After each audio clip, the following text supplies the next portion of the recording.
Hello, welcome back to another episode of Xbox Live, coming to you live this week from a sleepy little town in the south of Western Australia. And Doomy's always coming to you from a sleepy little place in Western Australia, but we've got a fantastic show for you this week. A lot of shit has gone down this week in the gaming world and in the Xbox world.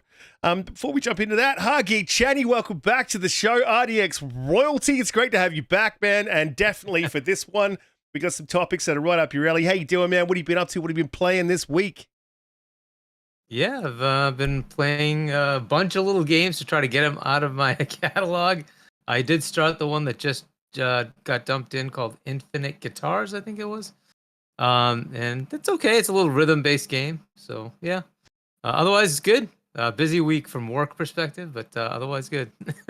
Yeah, I feel you. I'm at work right now. DoomCutie, how has your week been? What have you been up to? Don't talk about World of Warcraft. We're tired of it. What have you been up to? What have you been playing? Oh, ouch. Right in the heart. My goodness me. Hey, everyone. So happy to be back, especially live. And Hargeet, welcome again. Always lovely to have you. This week, actually, Riskit, thank you very much. I have been playing Forza. So, so that just dropped. So I've been smashing that. Absolutely loving it. So much so that I was feeling a bit poorly this week, and I actually moved my Xbox to my bed. So yeah, really, really having a good time with that. So if you haven't checked it out, definitely jump in. What can you do with an Xbox in a bed? JediKnightPete, welcome back. How's your week been? I know what you're playing. I'm playing it too, and isn't it fucking awesome? What have you been up to? Yeah, so I just got off Resident Evil 4. I'm up to Chapter 7. I just had an awesome, epic boss fight. If I wasn't doing the podcast, I'd be playing it right now. That's all I've been playing, pretty much. Absolutely love that game. A little bit of Fortnite, a little bit of Halo in between. Welcome, everyone. Awesome to be live. Yeah, Riskit, amazing. Putting the show on from sleepy little nowhere town. So I know that your mic's in a Pringles box, so kudos to you, mate. I'm still waiting for the photo, Riskit. Yeah, my Welcome to mic. everyone. My mic's in a Pringles can, so I don't have a mic stand up here, so I was just like looking for stuff that could fit. Anyway, you got to improvise, adapt, and overcome. Welcome back, Umbra. Another week, another infinite, and another infinite. Whatever. How's your week been? What have you been up to? What have you been playing? Oh man, the week has been something. There's been some crazy news that's come up about, but yeah, I've been playing Diablo. I have ARPG fever right now after playing a Diablo beta. So I started back on Diablo 3, and I've been enjoying it. So, but you know what? I'm gonna tell you, nothing touches Diablo 4 right now as far as that goes. So that part 3 is okay, but it just pales in comparison. But that, and I started up on Forza, though I didn't get far with anything. So I'm gonna try to play a bit of that as we talk to get a formed opinion. But yeah, happy to be here.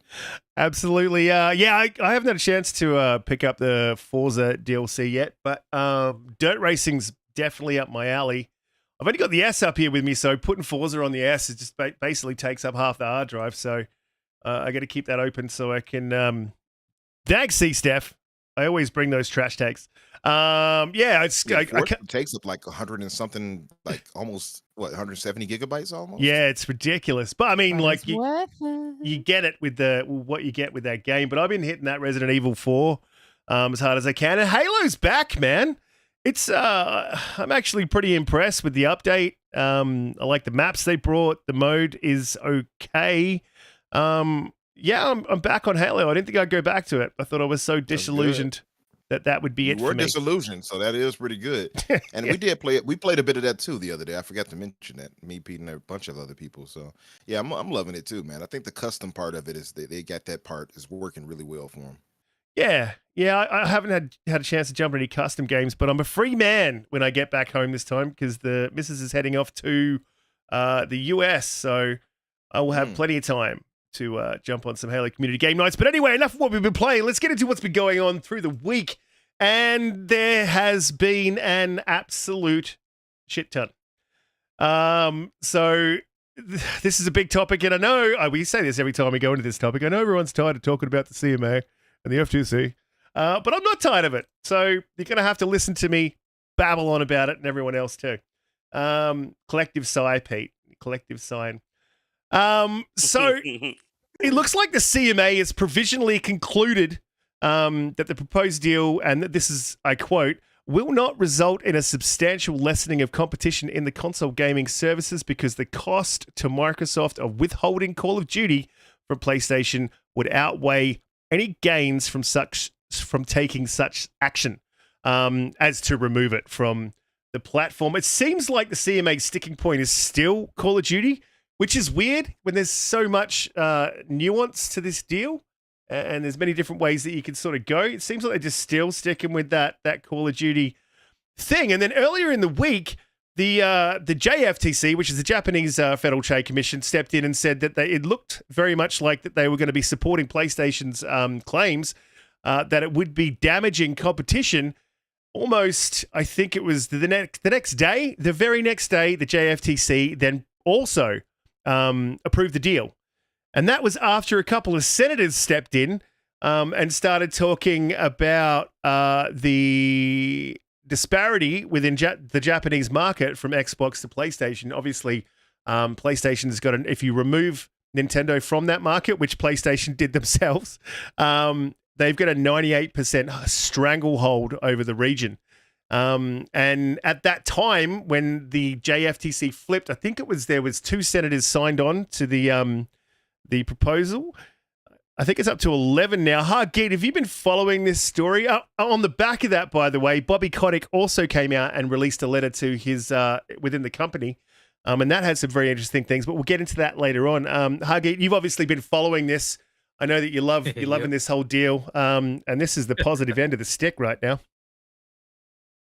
Yeah. So the CMA basically, they were doing some math and figuring out what the potential is for Microsoft to take Call of Duty exclusive and be able to still, recoup their revenue of making the game. And the numbers were just off. And Microsoft pointed it out and said, hey, your calculations are off here. Here's what we see. And basically they said, you're right. We got it wrong. And they would lose money just from the production cost if they don't put it on PlayStation, right? So it took away the entire SLC. So they basically, and you got to recognize, Microsoft slyly gave Nintendo a contract that says they're going to put it on not just the next console but the Switch, which eliminated the idea of high-end versus low-end console. So now the market is not just Xbox and PlayStation for Call of Duty. It now includes Nintendo, right? So putting all that together, you basically just end up with Sony's, what I've been calling Sony baloney stories have been debunked. It's all gone. And, they basically assume at this point, even if, say, Microsoft were to take skins or modes and make them exclusive, that's fair game. So they're not going to have that as a limitation anymore. But they've basically taken all the Sony part of it out of it, and now they're left with cloud. That's the part they're still concerned about. It's a fair concern. It's an emerging potential, I guess, platform, and they just want to make sure this doesn't cause, Microsoft to just own it, right? And it's fair, but the stuff they've been doing is going to eliminate all that as a behavioral remedy. They've been giving out 10-year deals to every cloud provider that comes and talks to them, right? So it's likely that that's going to be all set. The EC, by the way, had already done this, right? So the EC, there were no Sony-specific behavioral remedies here. They'd already dropped all that part. So it now comes down to the FTC. Well, we'll get into that later. But the CMA basically has made it so that this deal is pretty much done at this point. It's really the formalities of behavioral remedies. There may include some that say every effort has to be made to put Call of Duty on PlayStation as well for next, say, 4 or 5 years, because 10 years is a ridiculous amount of time. Microsoft just was being very generous with 10-year deals, right? But they may say, hey, look, 4 or 5 years, you got to put it on there and, make best effort. It's up to PlayStation to come to the table. If they don't want it, they don't want it. That's up to them, right? But this basically signals that the deal is pretty much going through. But it's a huge turnaround. There's a lawyer, Luke Steele, that goes on He's in a couple of podcasts, but he goes on Boom's podcast every now and then, and he was stunned. He's like, "This has happened only one time that I can even remember that the CMA reverses course. It's very rare." He was stunned that this happened. Just to put it in perspective, right? So they basically they just got it right. They basically just did their work. They did their homework and said, "Yep, you got your numbers are correct," and we have to take away this as an issue. It's just not there. So it's great. It's great news. On the Congress here side, this is where Sony opening their mouth, or as King David said, stop snitching, is going to backfire. Microsoft is a much more connected company than Sony could ever be. And, maybe they're not calling in chips, but it seems rather convenient that somehow a bunch of Congress people are now saying, hey, what the heck's going on here? Why is this specific issue happening that's specifically tied to one little thing that Microsoft does, right? So I think they're calling in their chips and saying, well, okay, Sony, you came after us. Now watch what we do to you. Right? That's exactly what I got from this as well. And the funny thing is that Sony just laid the evidence on the table, basically handed over all the evidence. Literally, right? For them to do this. Regulators love this. Governments love this. When you're gonna just volunteer information, right? Oh, this would be bad, and this would be bad, and this would be bad. And then when it turns out, oh wait, you do all these things? That's cool. Oh, Sony, you tell us more. Tell us more, Sony. Yeah. Oh, what else is bad? Oh yeah, tell us more. Because then they can just turn around and say, well, you violated this, and you told us it was bad. We're fining you, right? At some point, you have to have the smarts to say, just let it go.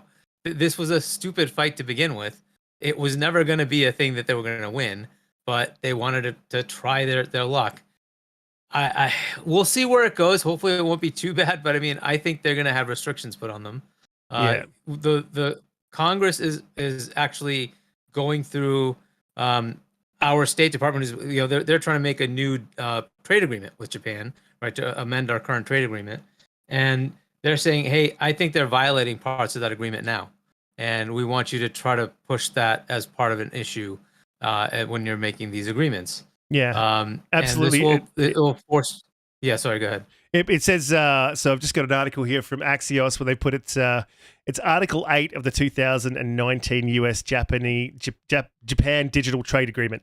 And the exact wording is, it calls for both countries to enable non-discriminatory treatment of digital products, which is clearly not happening in Japan. So they've got a case. What they're calling out is the business practice of not, hey, we got an exclusive for the game. Sony will just go pay a publisher to not put the game on Xbox. And they're like, well, that's not fair trade. You can't do that, right? So, especially if you have, according to Sony's math, a 98% market share in Japan, right? So if you take away Nintendo, which again, they did that. Sony did that. It's like, okay, fine. If you're going to take them away as competition, well, you have 98%. Microsoft has 2%. You are a monopoly in that country. And you can't then go tell everybody else they can't put games on the other platform, right? I just found that part funny as hell. I think this is going to be great. I found that part funny. What was that, sorry? Like, I found it funny as hell, like when that happened and they were like, yeah, it's 98% of, the high end console. And then when Microsoft used it, people were like, well, you can't say that. What about Nintendo? Well, they used the same thing that Sony said. Yeah, it's like, okay, well, tell Sony that you don't agree with that, right? It's like they put it in writing. They agree that they're in their own little category. It's fine. Yeah. I think it's pretty obvious that Microsoft's definitely got a hand in this. They actually did come out and had a couple of comments to say based on what's happening with this trade agreement. Exact words were, this is a spokesperson for Microsoft, David Cuddy, said, Sony's anti-competitive tactics deserve discussion, and we welcome further investigation to ensure a level playing field in the video game industry. And then further on down, it says Sony's reps did not reply to a request for comment. Umbra, I know we've been following this all pretty closely. Pretty funny to see Sony getting slapped with their own words, and well-deserved, I think. Yeah, absolutely. It's funny. It really is. And then, like you said, we all talk about it so much, but one thing that always strikes us is the hypocrisy when it comes to Sony and people who defend Sony. Really, it's really ridiculous at this point. But this current news, I think, is the most positive we've had so far concerning where it feels like it's kind of winding down finally, to me. Because a lot of their issues that they had are now you see a lot of positivity. Even more recently, they spoke on it, and really Google and Sony are the only two left who have any real concerns, as they put it. But the EU and everybody is like overwhelmingly positive on it now. So yeah, a lot of these provisional findings they've had, the CMA and everyone else are only focusing now really on cloud. And as we all know, that's like not even a real concern because cloud is such a niche market right now too. So to me, I just take this news as a sign of the end. You know what I mean? I think it's winding down, and we're finally going to be done with this talk of this business, and I think it'll just it'll be done. I'm wondering too. Speaking of that, with it winding down, I'm just wondering how, because I look at it from the consumer prospect in it, right? So I wonder, with that being the case, what will happen with games like Call of Duty and Diablo this year? So I'm wondering if it closes relatively soon, what would that mean for us as far as Game Pass goes? That's the only thing I wonder about. And would Microsoft and Activision want to try to bring those games immediately to it, knowing how well Diablo 4 is likely going to sell? So I'm It's a the little Call of Duty about thing. I do remember somewhere in one of the documents, and I think it was the CMA side. They would have to hold due to contractual agreements for Call of Duty on putting it in Game Pass. I So see. I think that contract term is there that they can't for a couple of years. Well, So that Gotcha. one will be Okay. blocked. and I sort of wanted to ask a question around that, Pete. Do you think that it's one of those games that Microsoft just won't put in Game Pass based on the development costs? They've got to recoup those costs, and I'm sure that they can recoup a good chunk of them through PlayStation. But I'm sure that Xbox, the revenue that comes from that also assists as well. And if they don't, and they do put it in Game Pass, then we're going to see a lessening in quality. I don't think we'll see a lessening quality, and I do think we'll see it in Game Pass. I think Microsoft has shown their willingness to put most things in Game Pass. They did. Well, they actually made Halo free to play. The multiplayer campaign was in Game Pass, but so I do think it'll be in Game Pass. I don't think we'll see a lowering quality. I think they see the more people playing, the more people will be buying battle passes, spending microtransactions. It's all about the amount of people eyes on the game for them at the moment, and I think that putting it on like Nintendo and PlayStation and PC will offset that because those guys are going to have to pay for it anyway.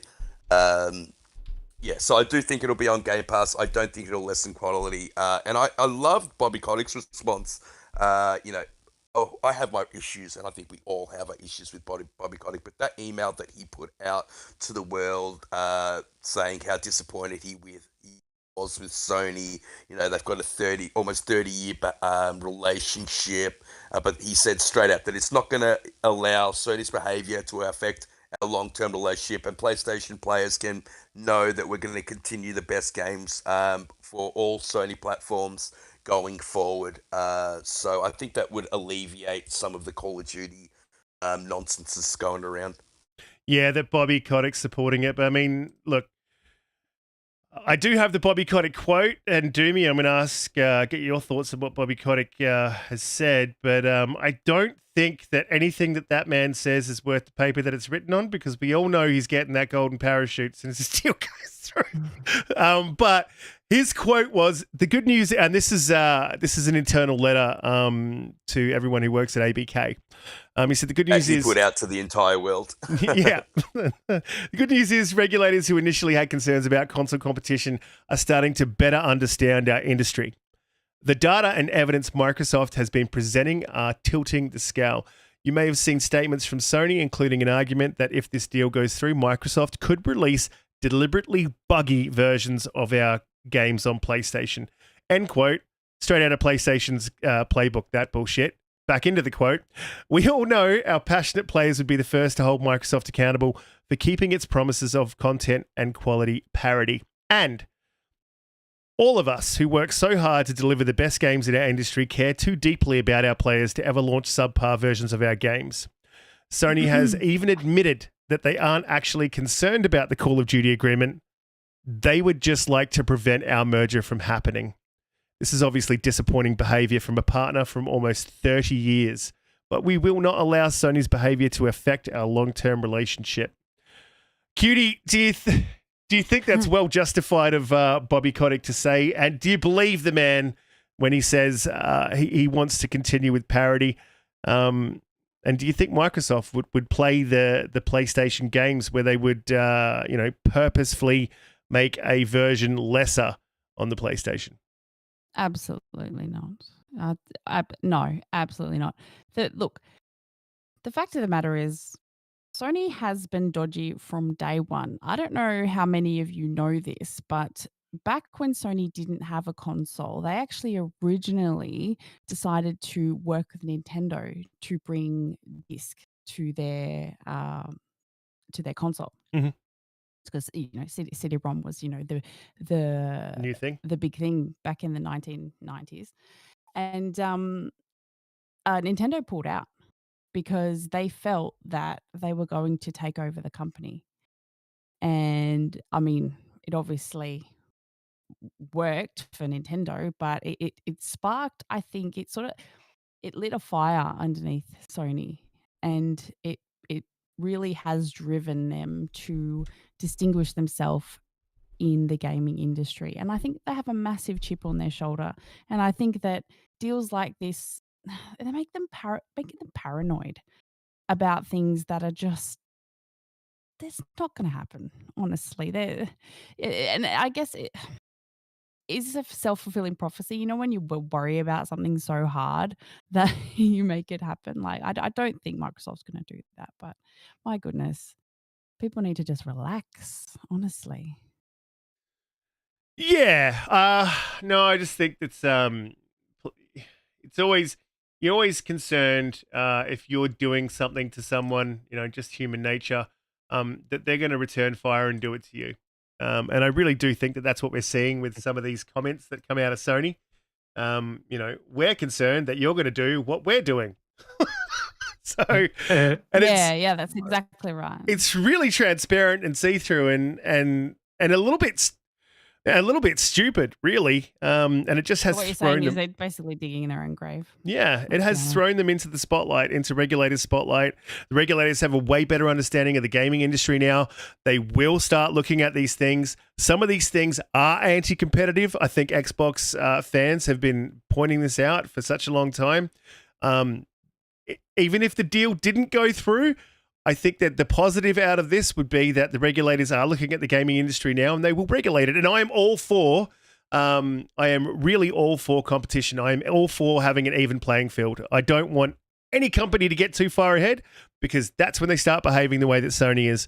But we'll move on to the next topic, which growth and knowledge that the FTC, CMA, EU that have shown from when they first started putting out statements to now has been exponential, and really good to see that, because at the start they just really didn't sound like they knew what the hell they were talking about. Yeah. And that's fair, right? They have to deal with every industry, right? So it takes time. This is not something that they deal with all the time. They just have to learn about it, and that's fine. It is what it is. They got it right. That's really what matters in the end. They're getting it right. Yeah. So it's fair enough. And in the beginning, we were just hearing them echo what PlayStation was saying, and I think there was some sort of I think there's an instinctive distrust when it comes to regulators for Microsoft, and understandable because of the 90s. But I mean, I think it's still there. I think it's a hangover. But I think they're starting to sort of slide past it now and start to remove the company of, the 90s to the company that is now. And that doesn't mean that can't happen again.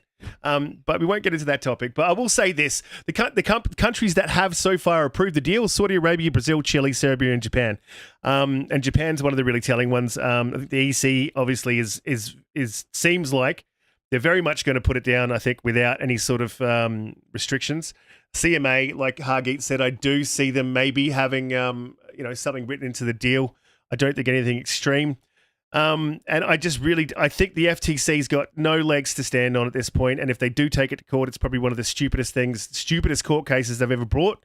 But hey, if it does, I'm going to be here for it because it will be entertaining. We'll move on to the next topic. And this one is one that's a little bit close to my heart and I'm a little bit pissed off about. So initially earlier in the week, we saw Ubisoft pull out E3, and there's a lot of people, and I just ignored these people because I was like, didn't want to hear it because I'd already bought my tickets. And then later in the week, E3 was cancelled. This is devastating for me because I'd already bought tickets. I was set to go. Really excited. I wanted a 2019, 2018, E3, the last hurrah, which I thought it was going to be the last hurrah, man. I was like, yeah, and I'm going to be at the last one. It's going to be the biggest Xbox one that we've probably ever seen, even though they weren't going to be there. But they were obviously having their show, and I was going to be in town, even if I didn't get to see it in person. I am super devastated. There is a little bit of light at the end of the tunnel for me, but something that someone at Xbox has reached out and that I reached out to, and he reached back, and he's going to help me out. So it's not a wasted trip for me now. But that's good at least, yeah. But I am still devastated, man. I just getting on the floor, mixing with the sights, the sounds, the smells of sweaty gamers. I was looking forward to it, man. I could say it does suck. It does suck though, right? It's like every year it felt like rather that we were kind of fighting against the inevitable with E3. And every year I remember, because I'm a more of an optimistic kind of guy. So I was always like, nah, it'll be back. It'll come back. And then you see Jeff Keighley constantly like trolling around like, oh, what about Summer Games Fest? So and he did it recently too. I don't know if you all saw those yeah, I tweets did. of his. Motherfucker. He does not waste a chance, an opportunity to get on it. But yeah, man, I feel you on that. And I had high hopes too for this year coming into it. But once I saw like the whole situation with Microsoft and them not really being a part of it, I was like, to me, it kind of looked like the writing was on the wall, being honest. And then right after that, we start seeing more of a cascade, if you will, of negativity until finally it was announced. Yeah. Yeah, and Kayasanti, I see you in the chat, man. If I told you how much money I have spent on this, you would also be stunned. I'm telling you, dude. We're talking flights from Perth to Sydney, then Sydney to LA. It's thousands, dude. Yeah. And I don't fly with the plebs, man. I fly business all the way. You're saving your nostrils for the smells there at the conference, not for people on flights. I get it. Yeah, I want them fresh. I want them fresh so I can really take in the salt. Pete, this is super disappointing. I know that you, as much as I've been trying to convince you, I think probably for a year now to go, you weren't going to go. But it's just, and I think DoomCutie put it in a great way, and I'll jump to you after Pete, but. It's just sad to see these physical events where gamers can get together and spend a bit of time in person with each other being cancelled. Yeah, E3 was very, very special, and it was one of those things that I had on my bucket list. And although I really wanted to go, just life circumstances dictated that I really shouldn't spend that amount of money on a couple of days. But yeah, it was something that I really wanted to do, and I was hoping one day I could. I don't know if it's going to be possible. I don't know if E3 will ever come back. It looks like, unfortunately, COVID and the pandemic has put the final nail in the coffin of E3, and I don't think it's ever going to be what it used to be. And I actually had a question for everyone, really. Do you think that by allowing the public in, it's actually put the final nail? Is that what has made E3 not what it used to be? So before it used to be just an industry thing, and you had to be in the industry to, get into the event, and they opened it up to the public, and people have said that, that's been a detriment to the show itself. I always thought of it as a positive, and I think in some ways, publishers did as well, because there was so much passion and excitement around the event, and you can see it in past E3s where, when you're watching the show, people standing up, cheering, it showed that there was that passion, love for gaming, and something that we all feel, and it brought us, I think, closer together as an industry. I agree, man. It felt like Christmas, right? And the closest I can relate it to, and I'm sure you all feel this way, and I'm just jumping in to say this part since you questioned all of us on it, but like if anybody is going to see like any of these MCU movies, and the audience is totally all together in on it, and we're celebrating and cheering and jeering and crying together. That's what E3 felt like to me. Seeing that and the reactions from when big games were announced or studios were acquired, man, it's nothing like it. So it is pretty sad to see it go this way, honestly. It really is. And like some people have pointed out, this Summer Games Fest it pales in comparison to me. I don't know that if them E3 bringing in the the masses, if that hurt it or not. I guess we don't fully know the answers to that.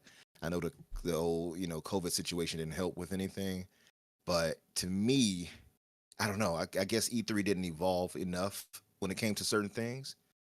But man, it feels like it's an old staple. So if a part of us growing up, E3 was always a part of that. So it just kind of feels like we kind of losing a bit of that, I guess, that childhood in a way. That's how I see it, at least. Yeah, it's a bummer, and I find it really odd. I'm going to call this out too. I find it really odd that Dauntless Dragon, and look, there's no other way to put this. We know he's a dick. But it's one thing to be a fanboy dick, and then bag on Xbox. I can sort of understand that, but why would you be thinking that it is a good thing for any physical gaming show to be cancelled? Like, why is that funny to you? That's just stupidity, dude. Yeah, it's a really good chance for developers to get to show their latest games. Really good chance for gamers to get to meet developers, to meet industry leaders, spend time with their fellow gamers who they game with, maybe across the world. Yeah, I don't know why you think that's funny, dude, but I don't know. You've raised the dick meter from like a good 7 to about 9. Look, Cutie, I just wanted to call that out. Cutie, yeah, look, No. Cutie, are you a little bit devastated that E3's gone? I know you weren't going to make it this year, but did you hold out high hopes that you would make it later on? Do you think, like Pete believes, and I honestly do agree, do you think it's dead? I think it might be, but I hope that, like a phoenix, it'll be burnt down and something else will rise in its place. And I think E3 just hasn't aged well with the gaming community, if that makes sense. It's sort of like, those games you played as a kid, and you have such a special place in your heart for them, but like you go back and play them and you're like, oh, this is a bit meh. I think a lot of people have that whimsical nostalgia about E3. And look, it's had it, I feel like it's had its time. However, I am concerned. I'm very concerned that companies don't see the value in investing in in-person events anymore. And I think COVID really did show that they can, provide content, provide information to people without the very high price tag of hosting in-person events. For me personally, I love connecting with people on a face-to-face level. There's just nothing like it, and especially people that I haven't met the guys on the podcast. Like if that just goes to show that meeting people in person is so important, and us as humans, we crave that that one-to-one human to human level connection. And I think it's the reason why so many beloved franchises have kept their fan base, because they felt that connection. And I think without that, I feel that the industry is going to turn into something that I really don't want it to. I think it's so important to hold on to the humanity and the soul of what makes this industry so great, and that's the community. Yeah, and I think the smell's also important. Hey, if you're missing the smell, feel free to come to PAX Oz this year. I'll be there. Especially the tabletop area, that always seems to have a really pungent specific Anyway, we should probably move on to the next topic before I get really descriptive about what some gamers could possibly smell like. Because it's a I topic can that give you I've... my thoughts if you want. Yeah. Hargeet Oh Yeah, hasn't yeah. so- said Are we anything. talking about I haven't said anything. are we talking about smells? Or are we talking about not, E3? not about pungent smells, but about E3. Sorry, you know, so sorry. look, Okay. I got a bit lost in E3 the is smell. slowly like the part where it was announcements and showcases. They've been moving out of E3 over the years anyway, and what was left was basically people trying to get access to games in development right before they would come out. Part of the problem we run into now, though, is like as it gets larger and larger, the game has to be good enough to be able to showcase it so people can play it. And games, as we know, are buggy right up to the end, if not after release. And that is part of the headache. Now, PAX East just happened, and there are plenty of games there, but they're kind of smaller. You're not getting big AAA games.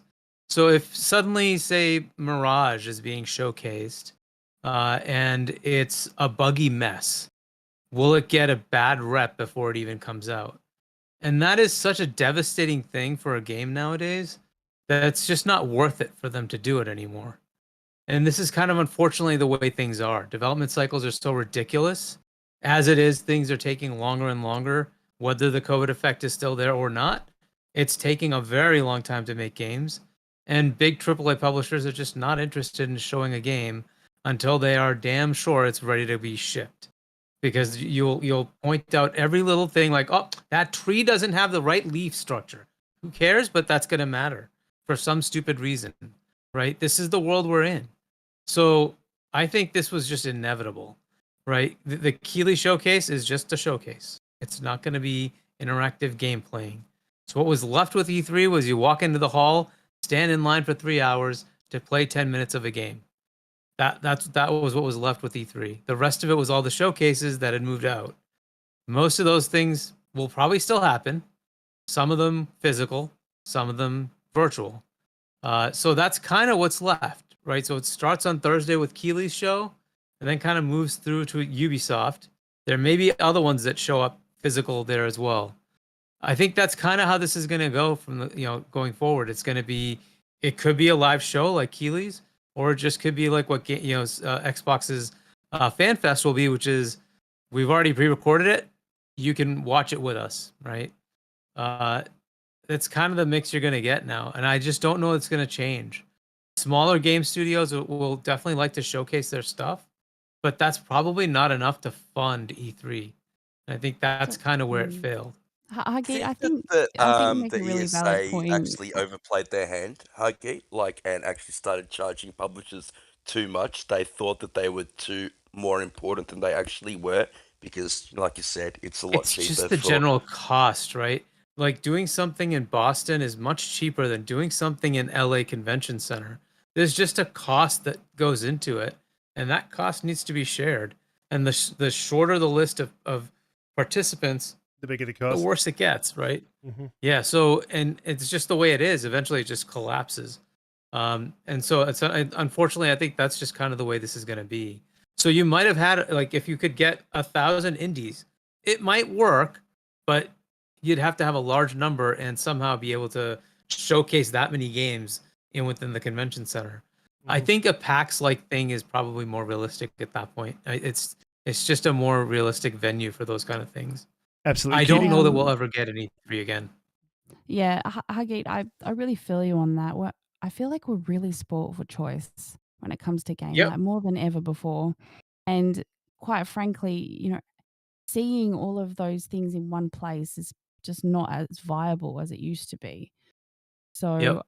and you know what? I kind of like the idea that some of the smaller indie developers, they do get to shine. They're not trying to compete with, these massive AAA titles.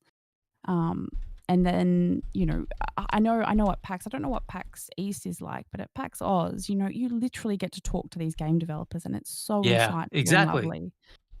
Yeah. So I Yeah, think it's smaller ones, right? Smaller developers. They're right there telling you about why they did it, how they did it, all that stuff.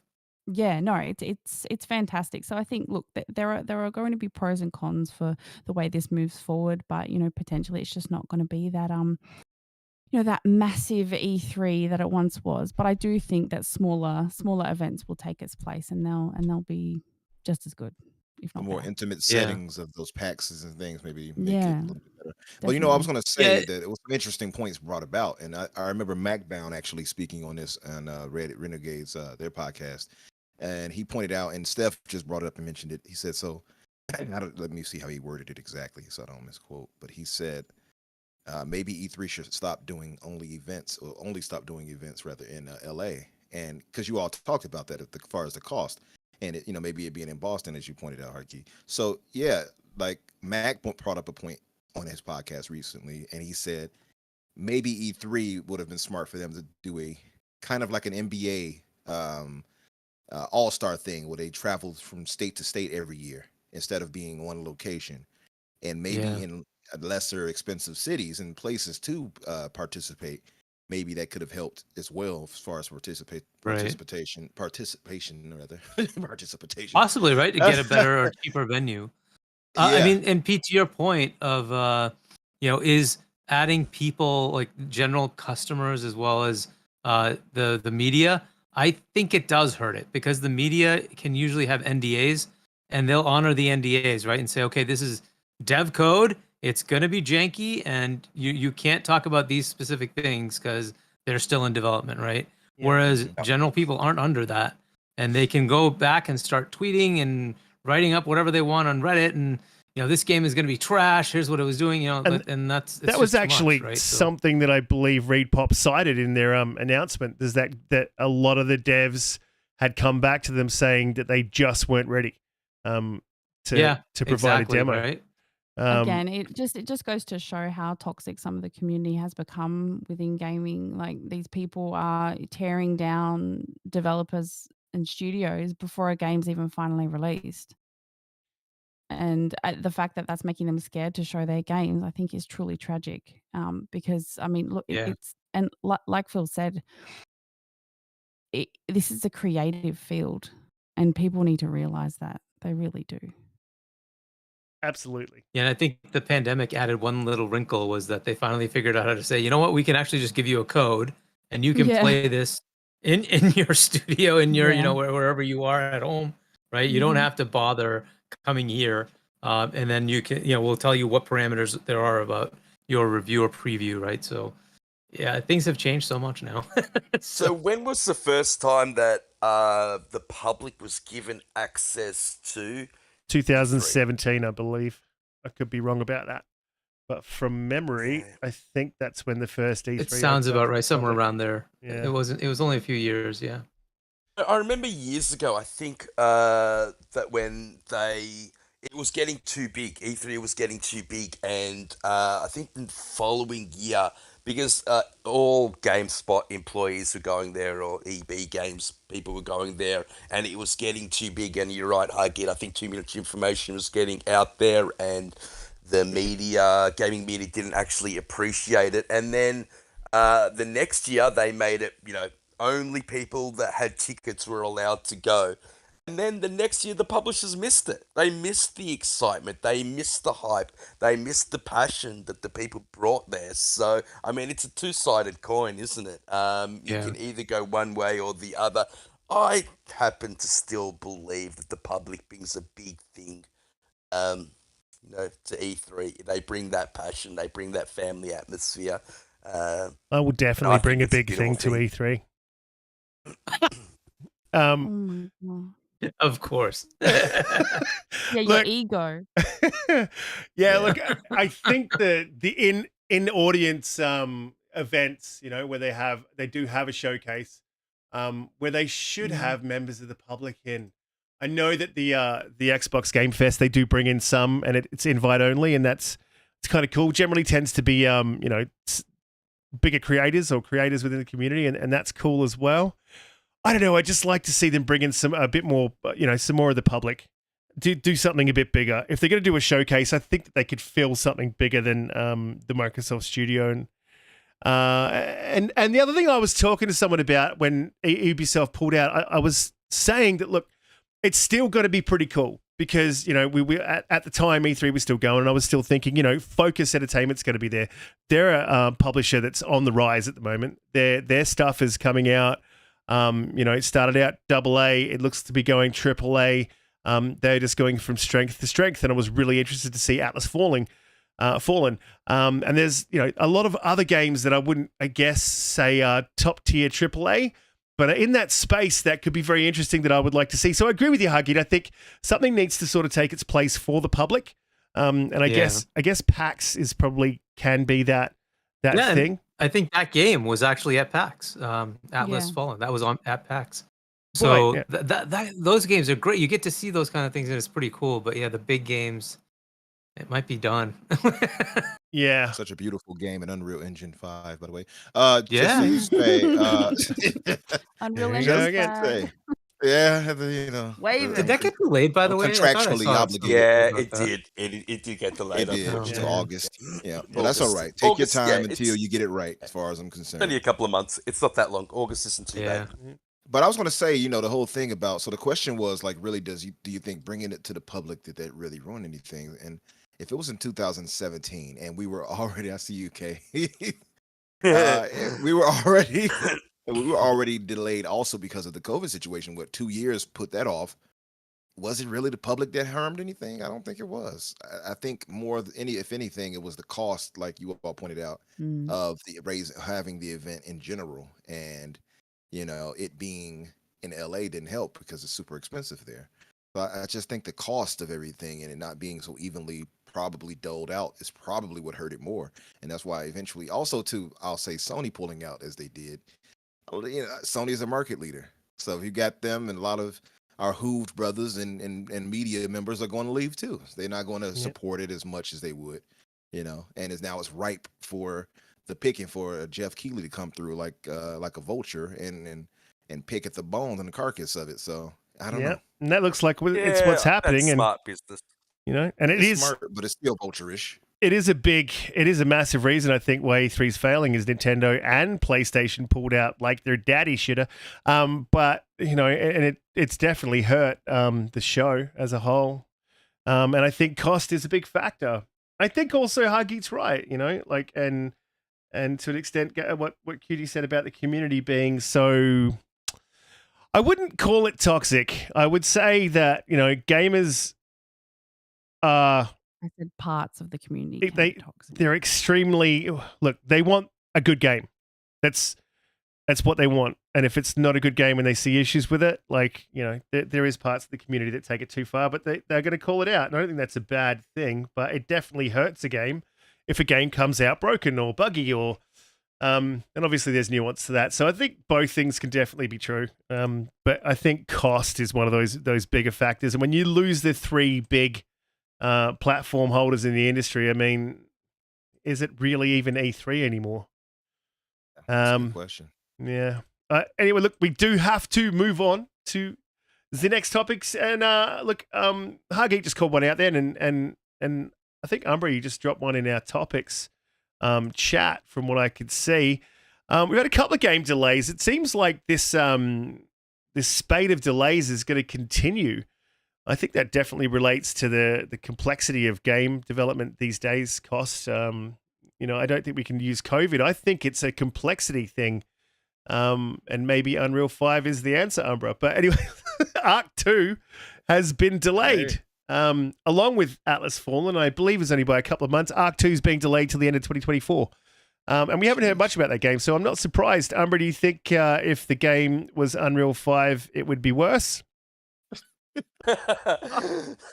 Well, they're actually using Unreal Engine 5 for it, I was aren't going to say, Yeah, I it is think they Unreal are. Engine 5, He tried to so throw that's me off, probably- didn't he? He tried to throw me Probably off. got delayed. Yeah. Yeah. He didn't think I knew. That's what it was. He tried to throw me off. I'm like, yeah, if they use that. He's like, well, let me let you know, Umbra. They are using it. Ha ha ha ha. Yeah, no, I was up on it. Yeah, I saw you. I knew your plan. Yeah, I knew already it was Unreal Engine 5.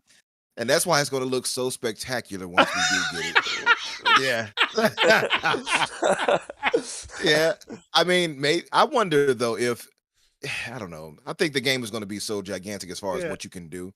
I mean, Pete, you would know because you guys played it so much as far as the complexities and systems in it. So I'm imagining they're going all out you know, and that's what's really costing it, not the engine necessarily. Because Unreal, I'm imagining, yeah, it took some getting used to for them. Because what engine did they use before? I wonder. Oh, it was Like, definitely wasn't I'm pretty Unreal. sure it's No, it wasn't Unreal. I think it was something they were I don't using think it something was. else. It's possibly a Yeah. proprietary. But let me throw a caveat out because I haven't in so long. Tomatoes. Let me throw a caveat out. Do you think that possibly it's not ready to be released? And with Atlas Fallen as well, because that's another Unreal 5 game. Do you think that they are these games are shifting to optimize their release dates? It could be that. I mean, that does make sense. What was the release date originally for Atlas? It was March. Or was it March or was it April? April, yeah. I believe it was late April, from memory. Or was it? I'm No. not sure. I'm pretty sure Arc was Unreal Engine 4, It's guys. I UE4. mean, check Yeah. check Oh, me it if was I'm wrong, UE4. but I'm pretty sure. Yeah. I'm pretty Yeah, it sure was- it Arc was was. UE4, yeah. Was it? Yeah, That's surprising because it was terrible. It did look terrible. Oh. Well, actually, Arc, the graphical Arc was a very small game that just hit that hit really, really big. It was a fantastic game. I've got little hundreds of hours in that game. That like I think something stupid like 50 days. And that's I like so much you absolutely- can do in it though, right? Like it's like didn't they Yeah. have a lot of DLC they added to it as well? Yeah, amazing. And it just kept growing and growing and growing. And yes, it did have its issues. I'm not going to lie that it didn't have its issues. But when you could get into a world, and what I ended up doing is just starting my own server and having my own world instead of getting into. I never really got into the PvP Was aspect one of the of issues? Was one of the issues that it was crap, or? Well, you haven't played the game, mate, so you wouldn't know. The game is incredibly addictive. It's fantastic with friends. When you get your own server, you can manipulate that server in any way you want, so you can, get more XP. You can make your dinosaurs more powerful. It's just a really great, fun game to play with your friends. And yeah, I'm really, really looking forward to Arc 2. With games getting delayed, I think that this is a good thing. We have seen so many games that have been released broken, buggy messes, and it's very difficult to come back from that. And I think that the industry sort of got into a routine of releasing games that were broken and then saying that they were going to come back with updates and fix them later because they needed to hit a date or they needed to hit a certain quarter, for the suits to be happy to make their money. And I never liked that. And so as long as the game comes out and it's, ready to play, like day one, like games used to be in the past. And I get that, there are a lot more nuanced now, these games. And Much more there's a lot complex more, nowadays. yeah, they're Yeah. much more complex and much more to them. But I still think they need to be released as fully playable versions, and with a lot less bugs. So I'm happy that and I hope that the industry now sees that it's moving forward. The negative press that you get from a broken, buggy game, like I said, is very difficult to come back from these days. With the prevalence of social media, everybody just jumping on the bandwagon of hate is very difficult to come back from. Yeah, I'm with you on that. I think that as far as games releasing fully, like we've had a bad run of that in these past generation or gens rather, where games just come out a mess, like you said, or just broken. And it is good. That's why I'm always supportive of games taking its time. If it's delayed, yeah, take your time, get it right. And we can afford that right now because we got a ton of games to play. So I'm not in any big rush to get that out of right now anyway. But it is a crazy delay. I mean, that's all the way until next year at the end of it. So and it was announced, I don't know, how long ago was that announced? And how long have they been in production of that? So to me, I don't know. And I guess we need a little bit more Up to details. specifically, Umbra? Yeah. When was that? Up to got announced a while ago now. I think it was around 2020, I think, because I remember the Vin Diesel trailer, and I always thought that was too. weird. It did seem a little off, right? Yeah, and I actually didn't like it. I was hoping that, basically Arc 2 was going to be very, very similar to Arc 1. And then we heard all these stories that they were moving away from that, and they were going to be more story-driven, and I don't think that's where Arc is good. I think Arc makes its own narrative. Yes, there was always a story you could do, but the fun in Arc, to me, came from just playing, doing it all yourself, finding your own dinosaurs, going around with your friends and just having a good time. So I do hope that, those stories of Those elements it are there. moving away from that is wrong. See, I'm kind of the opposite. I do hear what you're saying on that. In some games that does work really well for it. And I mean, you played it, so you know it. But I am a story-driven kind of guy, so I like that type of element in the games. So You but loved Grounded, yeah? I did enjoy Grounded what because that did was with you guys. Yeah, I enjoyed Yes, and that's sacrificing you all an to the arc spiders and is running a away. lot more nuanced than that. It's very, very similar in structure where you can build a house, build a home, you can go around, explore, but you're doing it on the Yeah. back of flying dinosaurs. The game it's very, very similar, but it's just a lot I more think- deep in pretty much every level. I do think that people are always drawn to, something that's similar to them. So I guess Pete playing a dinosaur game doesn't really make, it makes a lot of sense. But moving, just want to move to Hargeet. Such a moron. Get your opinion. Do you think that we're going to see this throughout the rest of the gen, or at least the rest of the year, with a lot of these games shifting their delay dates, not only because they're not finished, and I also support delays. I know that there was some controversy with Starfield, and it wasn't really the delay that the developers delaying the game that was my issue. But not going back to that, continuing on, do you think that these developers will delay games just to sort of maximize profits, really, when they drop a game in a specific release date? That has always happened anyways, right? So it could be, hey, Atlas Fallen maybe just like, hey, there's too many things coming out at this time. Let's move it out to somewhere where there isn't as much stuff just to get more visibility. That could happen too, right? But yeah, I think that's just a normal part of releases. Like Sony should probably learn that lesson when they release a Horizon game, because they always seem to release around something else that just totally destroys their momentum. So that it definitely is something they should think about, right? But as far as delays, I think this is going to become more and more normal. The development cycles are also shifting to agile. When you go agile, you don't get to say you have a deadline to meet. You basically let the team take as long as it wants to get something done. And well, that's going to change things. And people are now working from home, working on prem, and mixing things. And it's just taking longer. The other part of this is like everybody wants everything to look immaculate. And if it doesn't look immaculate, then it's not good enough. And that just takes time. That just adds more and more complexity and time. So And true. so, So what do you yeah, think about I the kind of keep delays? expecting more delays. Yeah, What was that? do you think that it's a good thing? Do you think it's a bad thing? I hate it. I hate like the entirety of pushing games to be like absolutely picture perfect. Every animation is great, and I look at a game like what Zelda's coming out with, and the innovation there isn't the graphics are so good.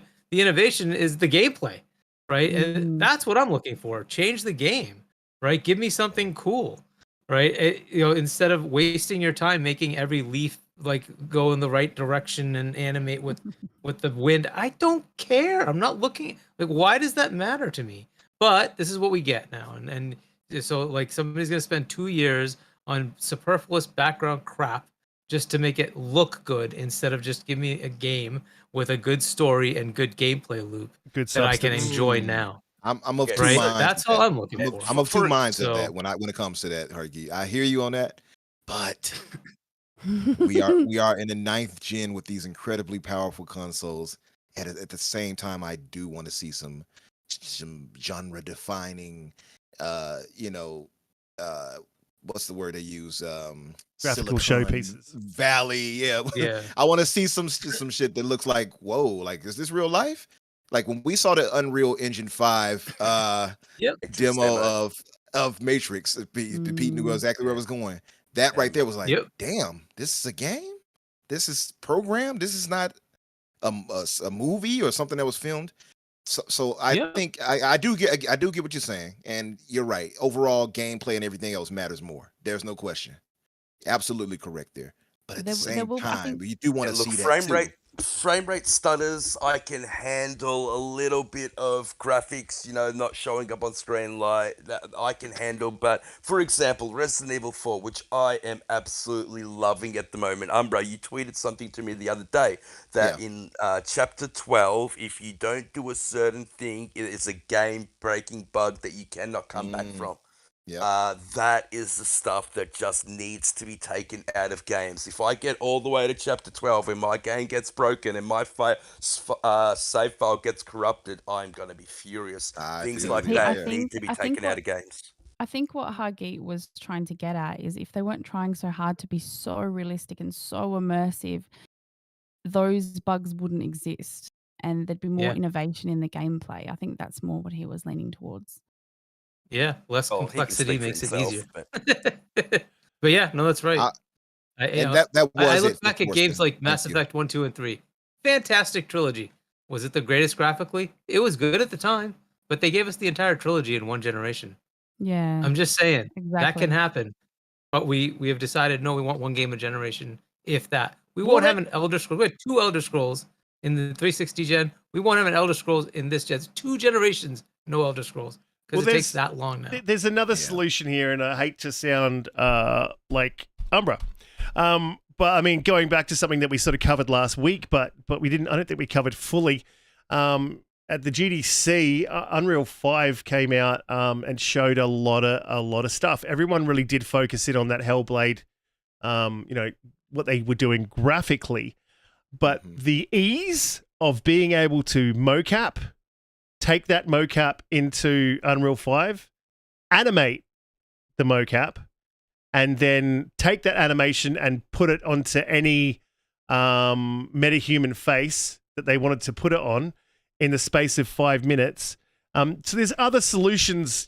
We can still, I think we can have our cake and eat it too. But I just don't think the tech is quite there yet. Hargeet, I completely agree. I'd rather have a trilogy within a series, but I think there's other ways to get there. I think if we can, I think there's a lot. So developers don't like it when you take a pre-existing asset from somewhere and stick it into a game. They like to build everything from scratch. And I don't know. I don't know how. When it comes to procedural generation, I don't feel like that's cheating. If you looked at this procedural generation, and guys, if you haven't seen the UE5 showcase, suggest you go watch it. Really, really interesting. They did drop in 3 demos into Fortnite that are Unreal, and they are Unreal. They're really cool. Yeah. That made me want to actually play the game for the first time, Riz. Yeah. Seeing that, I was like, wow. Yeah, it really did. I was blown away by that. The ease of development that Unreal's doing is, I think, should be a template for all other proprietary engines. I think that's where they should sort of start to head towards making development easy. So it's sort of the opposite of having a slip space, where slip space is so difficult to develop for. I think if you hit a space with an engine where it's become so difficult to develop in that engine, I think it needs to be thrown out, and you need to look at other options, or you need to look at just reworking that engine and putting more people onto it. I think it was you, Hargeet, that said once that typically there will be 1, maybe 2, possibly 3 for a big team of engineers working on any one engine at any one time. Yeah. And I think a solution to getting these games out quicker is really focusing on these engines, getting more engineers into these engines, making them a lot easier for developers to use, making procedural generation one of those things. If you look at the UE5 procedural generation they did around that jungle, absolutely amazing. Shift one thing, the terrain moves with you. You want them to go left? Cool. We can just shift this over here and they can go left. You don't want them to go left? Cool. We'll shift that over here and they can now no longer go left. These things are going to 400 square meter built out by the actual artist, and then the procedurally generated into a 2 kilometer squared area. Just amazing. And how quickly they're going to be able to develop from that is really, I think, and I hope, it's going to make game development a lot easier and a lot quicker. That's what. Now you all recall that was part of my debate when I argued that. I remember, and I agreed. Yeah. See, Cutie was wise to agree with me. We did have a question I wanted to highlight because I guess it goes directly to Pete, and AGH says, "Is Pete a stoner?" Yep. Yeah, he said. I He says, didn't even want to read the question. Hey, James, I mean, I told you that you could type in question, but I think you could come up with a better one. I mean, it look, wasn't even bro, really a question though, the way he worded it, because he said question. I always counted Ark as a stoner game. Literally everyone I played with on it were huge stoners. That wasn't even really a question. I mean, look, bro, that's gaming in general, isn't it? A lot of the people that we come across are stoners in general. Me personally, I'm not. Each to their own, brother. Each to their own. I don't hold it against anyone if they want to have a smoke. I know I used to before I used to game. I just don't anymore. Yeah, I mean, and if you're all wondering if I'm a massive stoner, no, I'm not. Definitely not for me. I work on a mine site environment, so we get tested all the time. They test my PP. Anyway, we need to move on to another topic. Oh my god. But before we do, I don't think I've jumped to Cutie. Just quickly, Cutie, do you think that we're seeing these delays because the tech is not there, the developers aren't ready, or do you think we're seeing delays based on optimizing sales?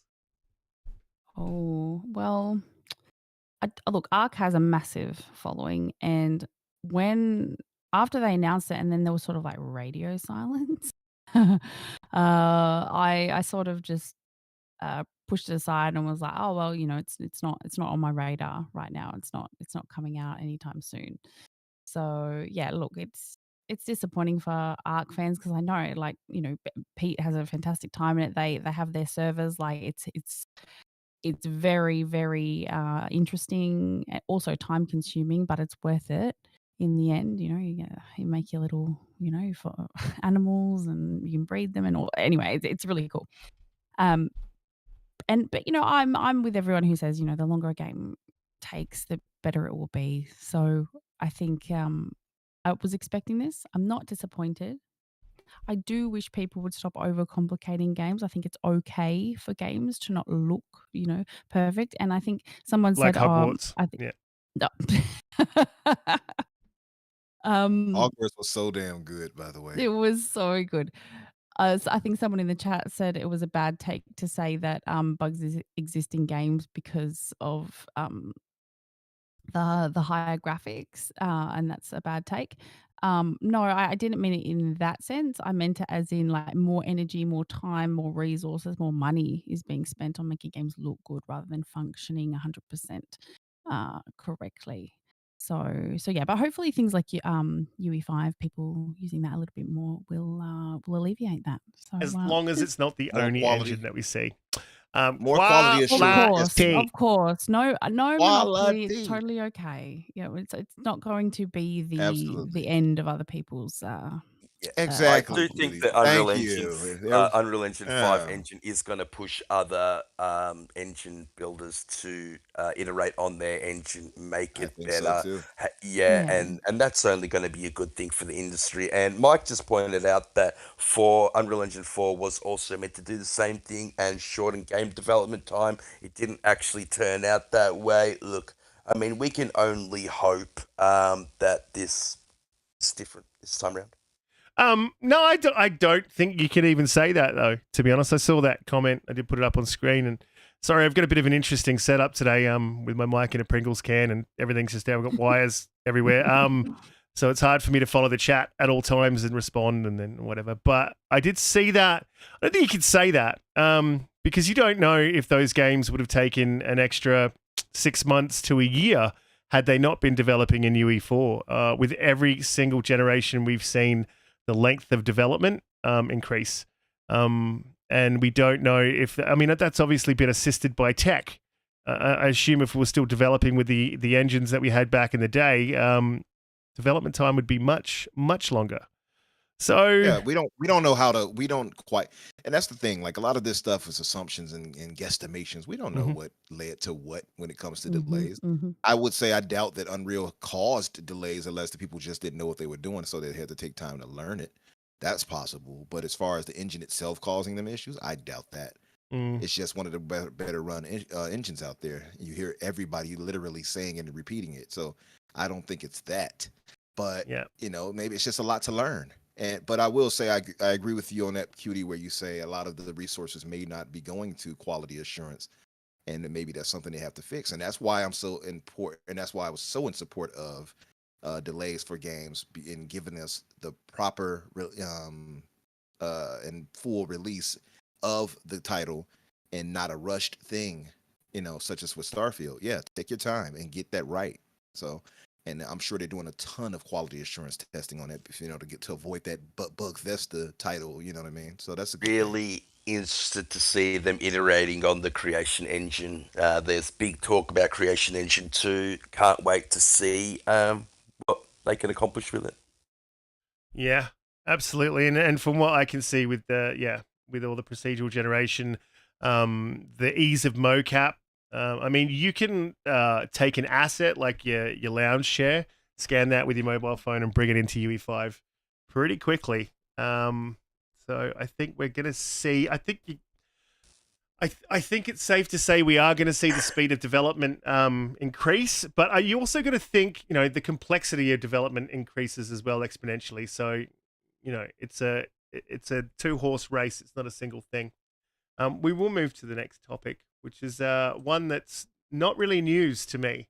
It's something that I've expected for a long time, and it's probably coming a lot later than I expected it to. Microsoft's finally cancelled the $1 trial offer, which for me is fantastic because every time there's a discussion about Game Pass, ponies seem to think that every single subscriber, all 28, 30, 32 million of them, are on the $1 deal. And Game Pass can't make any money. So it's really good to see that gone. But they seem to, they've made a negative out of it. Look at Microsoft taking things away. I mean, come on, man. Come on. You're just upset because you can't use that in your arguments anymore, and every narrative you've had has been destroyed. I'm talking to you, Dauntless. Hargeet, did you expect to see the $1 trial offer end eventually? Is this around about the timing? It had to, right? I mean, I think they've had it for a very long time. They've been in acquisition mode for a very long time. I mean, it's like 6 years or whatever, right? So, come on, it was gonna go at some point, right? So, I'm surprised it lasted this long. I don't know if all of it's gone. Like, can you still do the conversion from Gold to Game Pass Ultimate? I don't know if that's gone as well, but if it is, it's all about time, right? So family plans starting to roll out in more countries. Eventually, I'd expect by the end of this year we get it here too, in the US, and I think that's going to kind of replace it. It's so affordable at that point that why not just do that? Because look, at that point it could just be, hey, I'll add you into mine, and if that's good enough, then we can just split the cost, or you can get your own or whatever, right? So that's yet another way to get it on a pretty good deal. So it was eventually going to go at some point. There's just user acquisition is user acquisition, but they can only run that for so long, right? So it was going to go at some point. So now it'll probably be like, hey, we bundle it in with console sales. You get 3 months free, 2 months free, whatever it is, and then the rest of it is on you. So yeah, just kind of makes sense. Yeah, I mean, it comes Just up. to add to this before you go, Risk, because it was Childish Bambino had pointed out. He said the $40 family plan, that was for New Zealand. For anybody who didn't see the news of that, they forgot to, the person who posted it, they took that trip to New Zealand to play Resident Evil 4 and forgot to come back to America. So they saw the $40 plan there and converted. It's $25 here in America. So, and I think most of us all thought it was going to be like 20 and 25 anyway. So that fits in place. Absolutely, yeah. It's $25, and I think it'll be about $25 in Australia. I'm hoping it is because we get Game Pass for, is it $15.99? So $16, and you guys get it for $14.99, so $15. Yeah, amazing that they do that. Yeah. They don't add the 10% tax. They don't do the conversion. Sorry, they only add the 10% tax. Yeah, it's just fantastic. It is, and I hope that it stays that way, and I hope that it stays that way with the family plan. This also comes off the back end. I want us to jump a couple of topics here because it relates to, I also saw Sony was pulling their classics out of the store. So they had, if you had bought a PlayStation 5, you got all the PlayStation 4 Sony classics if you subscribe to PlayStation Plus. Actually pulling that from the store. I don't know if you're going to be able to keep the games. I believe you are. Be able to keep the games if you already downloaded them. But that to me would be more taking something away. I don't see the value in taking. That just removes value from buying a PlayStation 5, signing up to PlayStation Plus, it just removes value. I don't think the $1 deal is losing value because that was never it was always a trial. It was only ever for 3 months, and once you'd used it, you couldn't use it again unless you made multiple accounts. So, yeah, I mean, it was something that was always going to come. Cutie, are you disappointed that you now have to pay full price for Game Pass? I've always paid full price, except for the first month. No, look, I think it was about time. They've been doing it for so long, and it's gotten so many people into the ecosystem. And you know what? It's great value, regardless of whether you pay $1 or whether you pay $16. Yeah, And absolutely. that's my opinion. But yeah. I mean, it's always going to come. Pete, Umbra, I'd say you guys are in agreement. You sort of expected it. Yeah, I did. I did absolutely. It was I was actually surprised they kept it up as long as they did. And they had to know, and I know they knew I get that all the time. about people. But yeah, I know that Microsoft knew about people getting over with the whole $1 conversion trick of moving things to Ultimate, and they allowed it. I mean, it was smart of them to do so, but all good things have to come to an end. So that was obvious. I think, if anything, our Hoover brothers lost a nice little talking point. Oh, I just subscribed for $1. That they lost that. But Yeah. it was bound to happen eventually. I think too, it goes to a topic of discussion we all had here a while back when we were talking about the possible raise in Game Pass's price that we were talking about. So I wonder how that's going to affect everything going forward. We might hear something unfortunate, I guess, at around E3 time. We'll see. Do you think we are going to hear something unfortunate? Yeah, it might. We might get the announcement that they're going to raise the price maybe around E3. I believe I said something maybe around next year or going forward. It might be sooner than I thought it would be. We'll see, because I think we the all whole seem to plan, be turning, aren't they? Yeah, Umbra? exactly. A lot of change coming. Yep. And not necessarily good, but we'll see. I mean, I think that as long as the pricing is fair, I think we'll all get over it, right? I think $25 for a family plan, you can't beat that. That's dope. We all thought that once the Activision deal went through, that the price was going to be unsustainable. And I think that the value is there. I really do believe that. The $1 thing, going back to that, Riskit, is I got the $1 thing for the first month. That's it. I've always paid full price since then. I think I've got it on a 3-monthly, buy-in. I'm happy to do so. The amount of money that Game Pass has saved me. In fact, I mean, I haven't, I always go back to it, but I haven't bought Halo. And the amount of time I've got in that game is ridiculous. So I'm happy to pay for Game Pass. I find the value in it. With the price rise thing, I expected. I always thought Game Pass was too good to be true. In all honesty, how much it goes up is where the next question will be. If it goes up $1, $2, I can handle that. Yeah. Oh, so Fifth Horseman put up a good point, and I actually discussed this in a space recently. He says he wonders if they might do something like Luna does with channels for including extra libraries with Ubisoft Plus, but at a lower price. So that was the discussion we had in the space recently about Ubisoft Plus, because you all saw the rumor about that coming to Game Pass, and we've heard about it for so long. What do you all think would be the case there, and how would that be sustainable as far as pricing? Because adding Ubisoft Plus to it would skyrocket, I'm guessing, the price of Game Pass. Would you think they'll move to tiers or something like that? How do you all think we did discuss this? I think when there was rumors of back when they were talking about raising prices somewhere. I think Phil Spencer said the price can't stay the same forever. Yeah. And then it ended up being games. I don't want there to be tiers going to $70, but I do think that there will be tiers. There already is a sort of a tiered system now, where they have the $10 Game Pass, and you get your basic Game Pass. Or you can get the $15 Game Pass, and then you get EA Play. So it's sort of already tiered now. I think that they'll probably stick to that. That's what I don't want there to be tiers. I think it makes it overly complicated for the parents out there that are just buying it for their children and don't exactly know what they're paying for.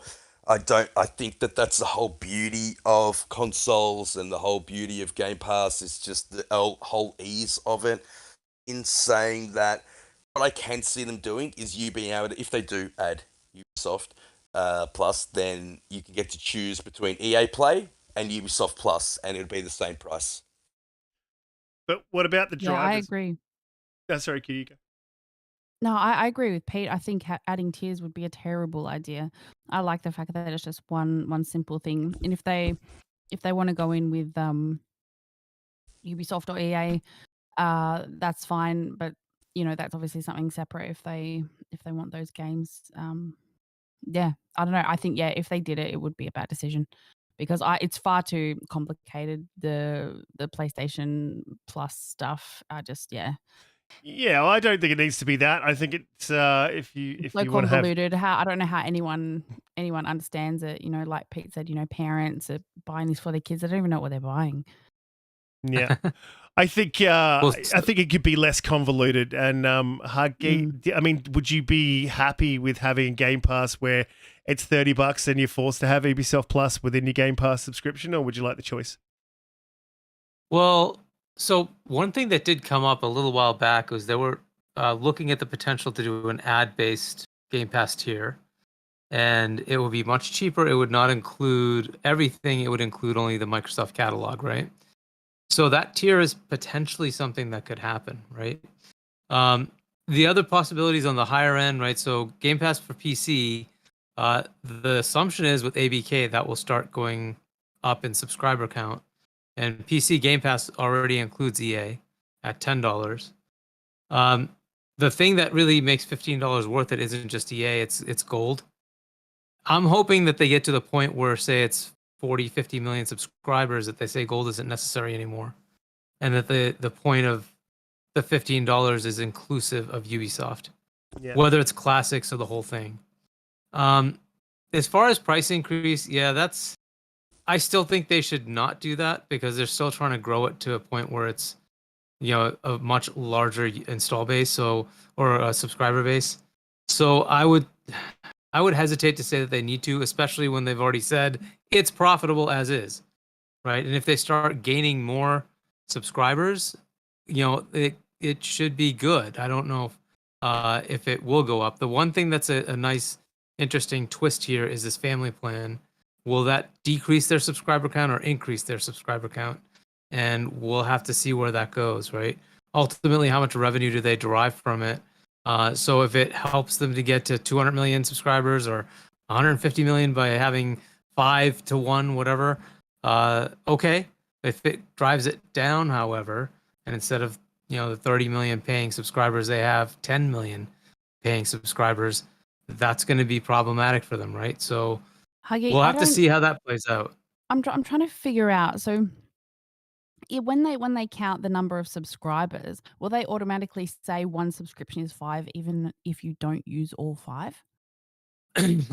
We have to find out what they do. My guess would be they will inflate the numbers, right? They will say, hey, we have 100 million subscribers. Not all of them are paying, but we have 100 million subscribers. Yeah. Right? Ultimately, it comes down to how many are paying you. Right? Yeah, right. So, Okay, and that's really it. So interesting. if that number goes down, right, then they're going to have issues. So then they might have to increase the price. But it really comes down to that paying subscriber level.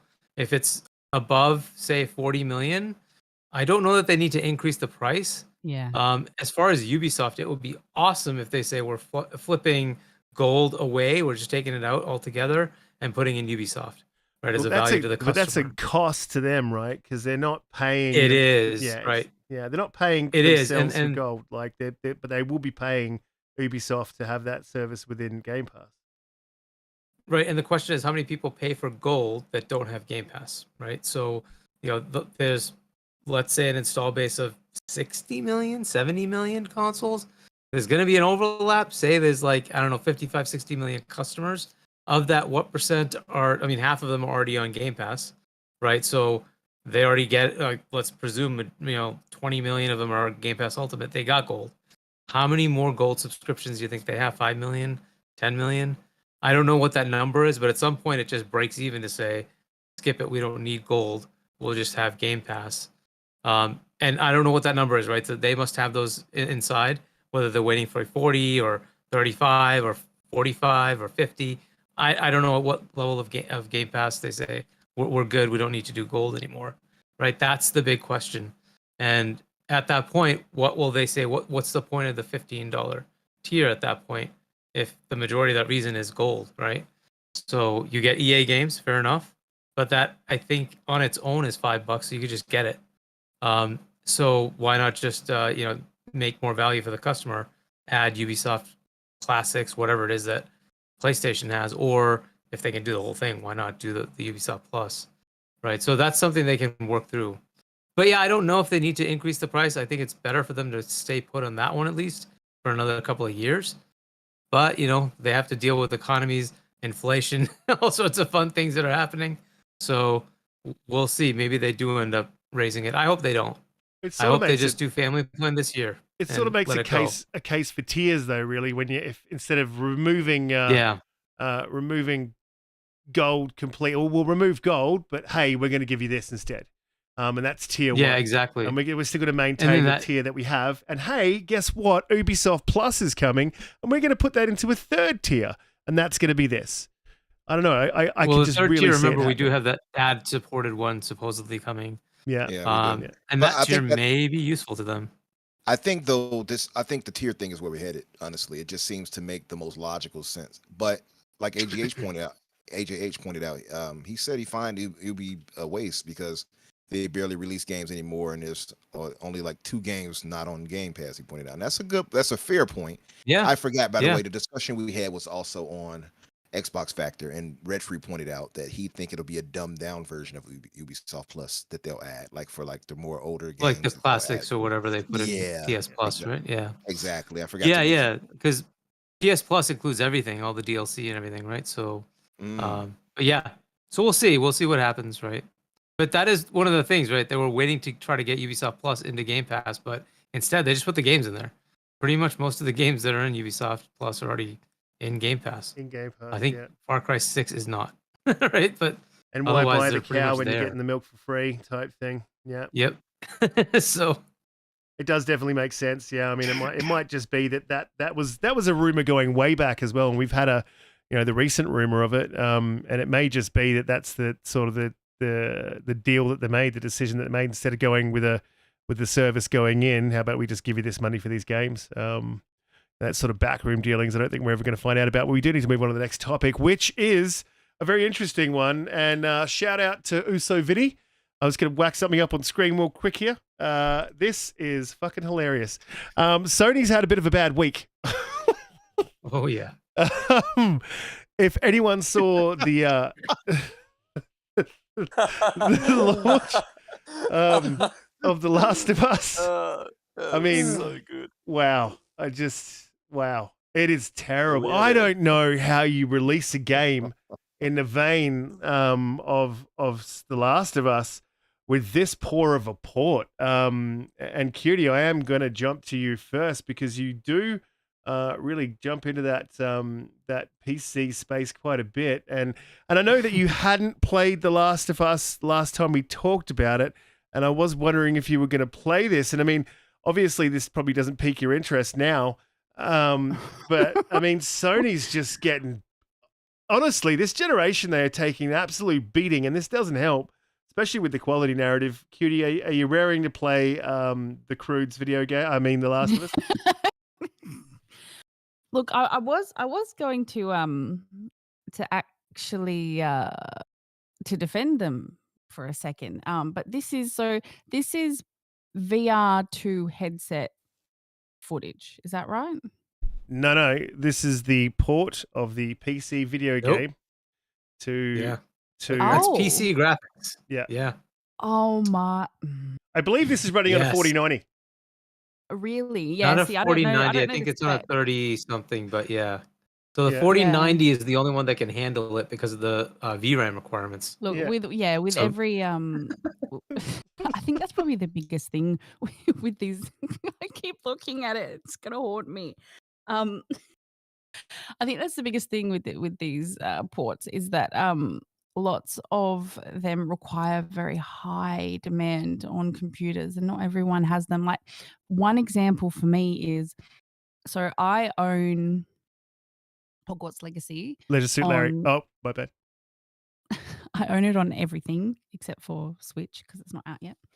And I can't play it on my computer because it's not good enough. So yeah, that just goes to Wow. show like how yes, I know my computer's not good enough. I know.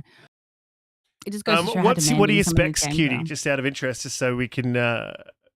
So you've got a 3080 from memory. Yeah, I've got a 3080. What's your CPU? Yeah.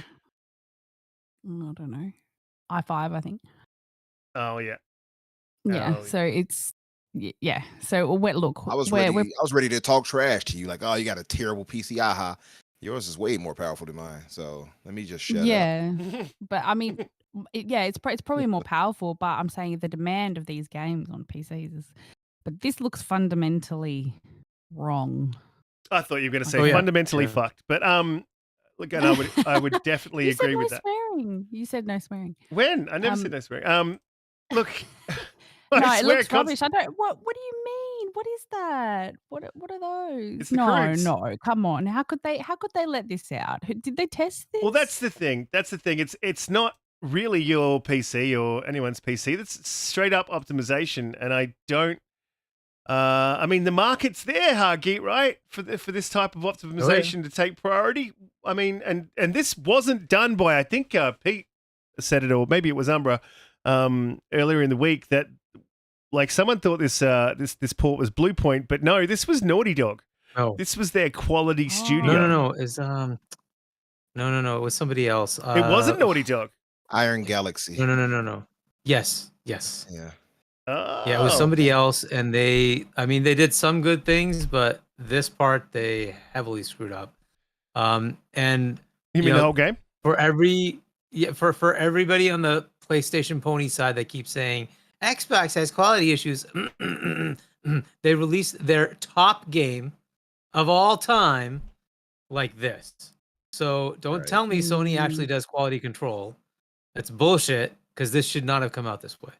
It's just absolute crap. On the Steam Deck, it wouldn't even run. All it would do is crash. Right? It's an absolute disaster. I know it's getting patched and it will get fixed. I know it will. Yeah. But that's crap. This should not have come out this way. Didn't this get a this delay? Is literally their top franchise. It's got a delay of a couple I don't of months, know if it right? did or didn't. Maybe, but it should have been delayed more. Right? I know they're trying to get the hype because, like, did the show just finish a season? I was just gonna say they needed to get the hype on the hype train because the show has now concluded, and that really did bring a lot of people to the franchise. People that hadn't heard about it, had watched a TV show and then wanted to play the game. So that's why this happened. And when does the next season start? I actually don't know, mate. But they concluded the season 1 was basically the whole encompassing of The Last of Us 1 game, from start to finish. And if you went to the game store, you could then buy The Last of Us 1 for full price. They were reselling it for $100, and they were saying from the best TV show, or from from the TV show, like saying that the TV show came first. It was ridiculous. So it was definitely going for that audience, the people that hadn't played the game before. This is really unfortunate because The Last of Us is a great game. They could have done a great PC port. It deserved better than this. I can understand why they did it, but it's a massive L. I just found it hilarious because outside of the crude situation, my weird mind went to thinking of how Ellie would sing, if when you're lost, I will find it. I'm thinking of it, how she was singing now in the crude voice, but time after time. And then you see Joel in blackface. I was like, what is going on with this port? But it's, to be fair, as Kay Asante pointed out, they've patched it already in less than 24 hours, as he wanted to make sure that we knew. And by the way, Kay, you talk about me and simping for Unreal Engine. You simp for that Steam Deck more than anything I have seen you praise the Steam Deck or mention it in some fashion or factor more than I talk about Unreal Engine 5. This needs to be brought up. because there's been a lot of slander on me with this Unreal. No. The thing is, Kay enjoys his gaming experience as it's convenient. It means he can play more games, and He he's just Play more he crude just wanted to games mention it. anywhere. Yeah, he wants just wanted play to crude. mention it somehow, and we're like, oh well, yeah, it works perfectly fine on my Steam Deck. You're no better than me with Unreal Engine 5, sir. I just want you to know that. But I mean, it's something to be said that they fixed it quickly, but it is also something to be said that your Premiere Studio Oh my allows God, something like this to Savo. go out. What's Why are happening, you Spain? looking like a washed up OnlyFan? Ouch. Yeah, Oh she's my God. like she looked seen better Yikes. days. I knew there was a reason to like this port. The Oh my funniest to me God. still was Joel in blackface. I was like, what is this? Look, at the end of the day, You Hargeet's could right. go to wrong places with that. Yeah. That white scream. This is Good God. unacceptable. So yeah, I mean, it's not. I've got some things to say about Forza when we move to that, though. So Absolutely. I got something to say on it too, and it's not good right now because I'll say it when we get to it. Yeah. Just give me two more seconds on me basking in the Last of Us controversy, because I really did. Show the image again. Show the I really did enjoy the Uso Vinny's like rendition of The Last of Us is absolutely amazing. It takes me a couple of seconds to get it up on screen, but I'll put it up just for shits and giggles.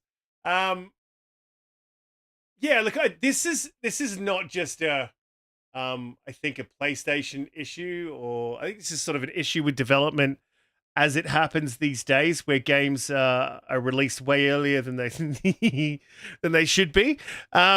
It's so good. It was delayed. It was delayed from the 3rd of March to the 28th of March. It was clearly there was some issues, right? And that it got patched is not a fucking excuse. Absolutely, I'm for game delays. They should have delayed the game. They should have delayed Starfield. They should delay Atlas Fallen. They should delay Ark. They should delay any game that is just not ready for consumption. I completely and 110% believe and agree with that. Delays always end up being a good thing for the game and the studio. You put that much time and money to something, you don't want it to land and snap both legs. Like, that is just definitely not what any studio wants to see happen.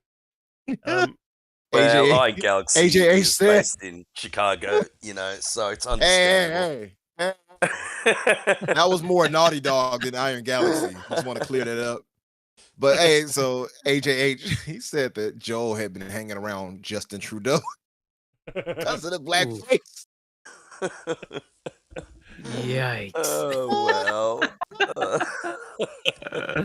Oh, man. Yeah. And look, Yeah, Joel Trudeau. the last thing that Sony's sort of copying this week, and I think that we all saw this coming, even though the cap out there in the community on Twitter is real, the Sony PSVR has sort of fallen flat on its face. Now, from my perspective, I'm pretty excited. The tech in the PSVR 2 is actually really good. It's not a bad headset. Remove the fact that it's wired. It looks. I would be keen. It would be a good way for me, I think, to get into VR, because I haven't tried it out. Very keen to try it out. The tech's very young. I don't mind that. I wouldn't mind playing little short experiences. That's fine. The price of that headset is an issue for me. I think I worked it out too. All told, if I was to buy a PS5, a headset, and a game, I'm looking at about $1,700 Australian. That's just too much. And this is why I don't think the PSVR 2 is failing because it's a really bad headset. I think it's failing because of its price point, and that purely because of that. The other thing with the PSVR that is stopping me from buying it, and why I've been waiting, and I will pay the price if I need to, but I'm waiting this headset out. And the reason I'm doing that is because PSVR 1 was supported for a year.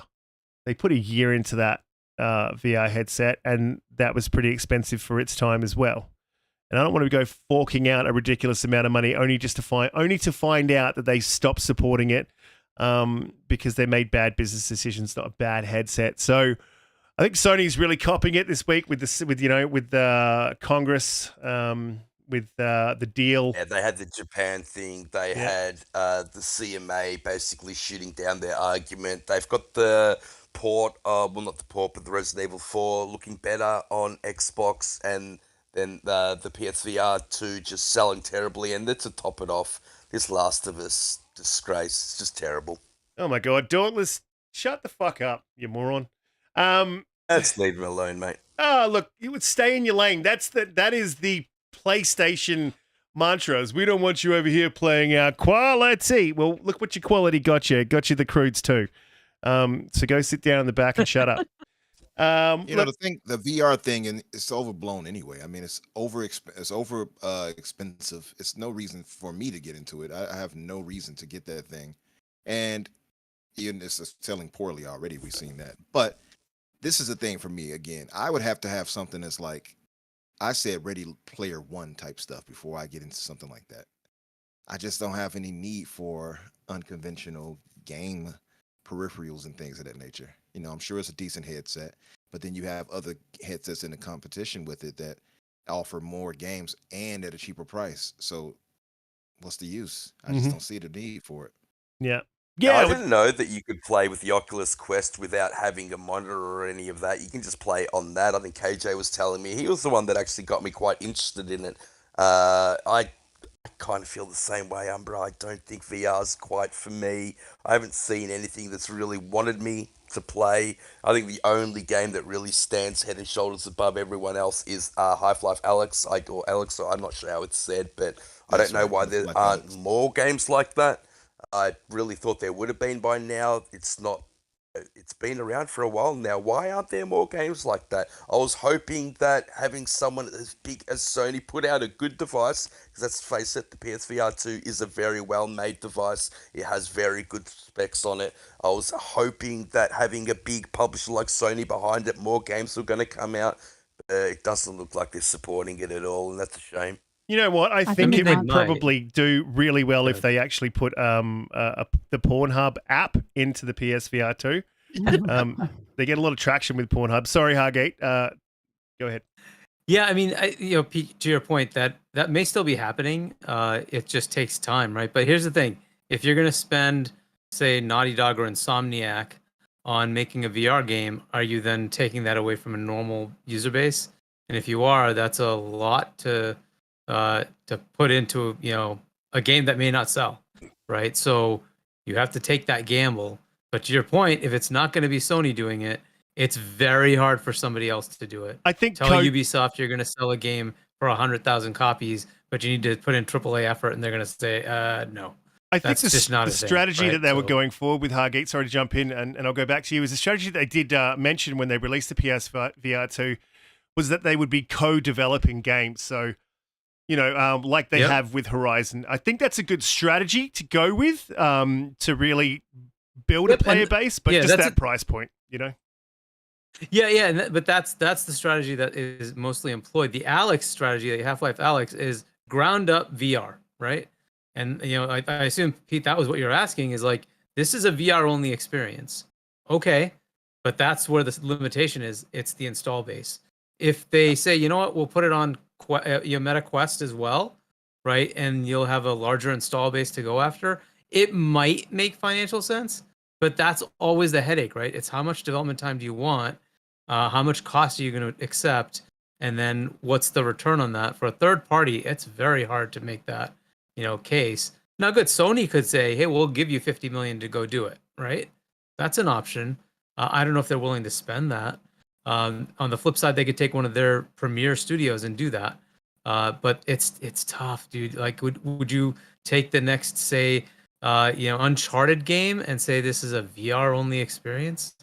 Dude, it's a very, very difficult call to make, and I just don't see, Jim Ryan. He looks at dollar signs, dude. I just don't see him doing that. I don't know. That's just where I see it. It's too bad it's not going well. I don't know if it's just the cost. I had PSVR 1. If I had my PlayStation, if I was interested, I wouldn't care what it costs. I would buy it, right? But I have zero interest in VR. I've tried it a couple of times. It's just not for me. I don't like having something on my face. It's annoying. And I can only do it for like My corrupt Pause. mind went to the wrong, Pause. immediately wrong place. Exactly. Yeah, pause. But yeah, so it's just I don't like that. Like, you know, the everything around me is gone. I have to just look in within this device. AR was more amenable, but VR, I didn't like it. Maybe I could do that for 15, 20 minutes, after which I'm like, get this thing off me. Look, some people, I can't the deal with it. sensory deprivation isn't for everyone. I Yeah, personally, it's just weird. look, I'm interested in seeing VR get better. I am. But yeah, it's a tricky thing because I don't think any peripheral should cost more than the console it's attached to. Um, I have a massive issue with that, and Yeah, I it is think a tough one. yeah, exactly. And I just don't think the technology's there yet. I don't know why it's actually being sold for consoles because it's just, I don't know. I just don't think it's ready. It's not a vibe for me. But you know what? People are enjoying it and I'm glad that they're enjoying it. You know, I own both consoles, play both consoles, and yeah, I'm not particularly what's the word? I've never shown particular elitism about one versus the other. So I'm not hating on PSVR2 just because I don't like PlayStation. It's just simply not for me, but you know, good for you if it's for you. It's the same thing. The same thing for me. I don't, I don't have any hate for PlayStation, No. but there's no need for that thing for me. And like you said, Hargeet, I'm more of a traditional gamer. I just don't care for lack of better words, having something on my face. Pause. Yeah, and I heard about how it can cause nauseousness and all. I don't have time for that. If I'm going to do yeah, that, definitely. if I'm going to get into something like that, for one, the price has to match what I'm getting, and just seeing like moving rocks around or something like that in the Horizon game is like, no, I'm not. No, I need something bigger. You're gonna have to give me a better game experience than something like, oh, but I moved a rock around and smashed somebody's head to the floor once or something. Like, no, thank you. Yeah, the one I wrote a pterodactyl, and I saw it from my point of view. Like, no. like I think the smart avenue is to combine it with driving rigs and things like that. Like I think that's fun. It can be a little bit disorientating because you do have that sensory deprivation, and we rely on our inner ear for balance. And yeah, if those two things don't talk, we can end up feeling nauseous. So yeah. So look, they have actually solved, for the most part, the nausea issue. They haven't. I tried it. They haven't. Okay, for a lot of people that were suffering from nausea, the reason that you will suffer from nausea is because the world, when you're looking at everything, doesn't focus in the way your eye focuses in on the world as you move through it. And the tech that they've got in there, actually, I can't remember the name of the technical name for it, but what it does is follow your pupils and focus where you're looking, as you would in the real world. So that's part of what causes the nausea for a lot of people. So they are working towards tech, if they haven't solved it, that can help to solve it. I'd be interested to see what Era Cuts for the win, if she's tried it, because she does suffer from nausea with just normal games. So I'd be interested to see how she went with it if she did try it. So might hit her up, and but we will move on to the next topic, because PlayStation had a pretty bad week, and I feel like they're going to be having a pretty bad year because they got no games. But speaking of peripherals, I will say that there is some pretty interesting peripherals coming around. And Turtle Beach sort of fell off, in my view, for quite some time. But this popped up earlier in the week. And shout out to Idle Sloth for bringing it to my attention. And this looks pretty cool. This looks like an Elite controller. It was patented recently. An Elite controller for Xbox. It's got a loadout button. A performance button, socials button, audio, and then a home, and a lot of other technical little things that are sort of look like they're going into this. This looks pretty cool to me. Price point is important. They also did just release a wicked headset, and this is just a little topic that I was sort of interested in. Excuse me. They also just released a headset that looks absolutely amazing, like top of the was. Really, really expensive headset in Australia, but it's something that I'd probably look at. The sound quality, the ease of use, the battery packs, Yeah, man, I'm pretty excited to get my hands on that. I've been waiting, sort of holding off to see which headset I was going to dive into, and I think it's probably going to be the new Turtle Beach Stealth Pro. And I'd be pretty excited to see this this come to the fore as a new elite third-party controller, which I think I've never been happy with the third-party controllers. I always change the design slightly, and it doesn't feel right in the hand. But if this is as good as it looks, I'll probably be jumping all over this. Is anyone else interested in the new Turtle Beach Pro products? Yeah, they look great. I think that Microsoft make the best Elite controller. Elite Series 2. Waiting for the Elite version 3. I think that Microsoft's in-house products are the best. In regards to the headset, it is $600. So I don't care how good it is. That's just too bloody expensive. It's ridiculous. Although it does look good. I love how you can take the battery pack out and you'll have a couple so you can switch them out, switch them in. Sound quality of Turtle Beach has always been, okay. I hear that they've made this one a lot better. I know people like Steph love third-party controllers. He likes to play with wide controllers. I forget the one that he plays with, but yeah, I like the Elite, and the headphones are way too expensive. Yeah, but there's a lot more features with this Turtle Beach Pro. I mean, it's got two mics, so it's got a mic that you attach that's supposed to be pretty tippy top, and it's also got so when you detach that mic, it actually has a mic that you can still use. So it's got an in headset mic, which is cool. Yeah, there's a lot more to this, and the sound quality is supposed to be top. Some of the best sound quality you can get. Adjustable cups, man, there's just so much with this one. I mean, I know it's $600, but when I buy a peripheral, I don't break stuff easily. Like I've broken a couple of controllers here and there, but I don't really break headsets. I generally tend to look after them. It's got 50mm drivers, man. This thing, to me, I was super excited when I was checking out and I am looking for a new headset. And it'll last me it might be $600, but it will last me the generation. Just like the headset I'm wearing right now lasted me the last generation.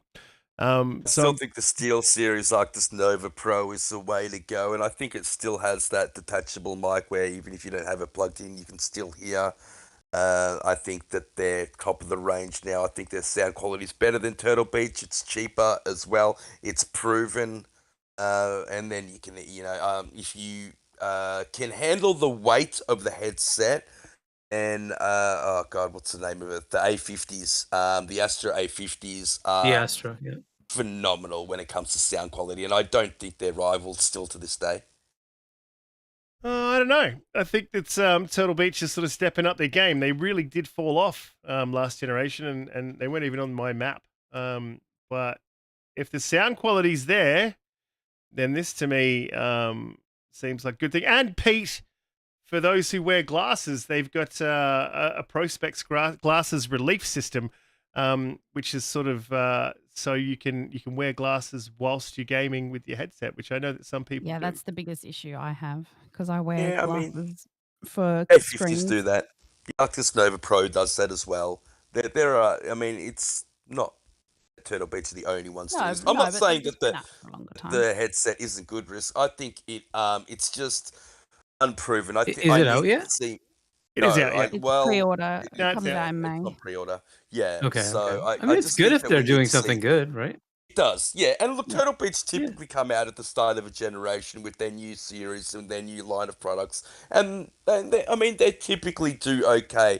Their top premium products, I think, are always been pretty good. I think during the 360 generation, I had Turtle Beach headsets, and I loved them. I loved the sound quality of them. They were phenomenal. Yeah, I think it's good to see more peripherals coming into the market, even if they are more expensive. Yeah, you're right. It is on pre-order. It comes out 26th of May, so I will be checking them out. I was just going to say on that controller, Risk. Yeah, I think it looks pretty dope.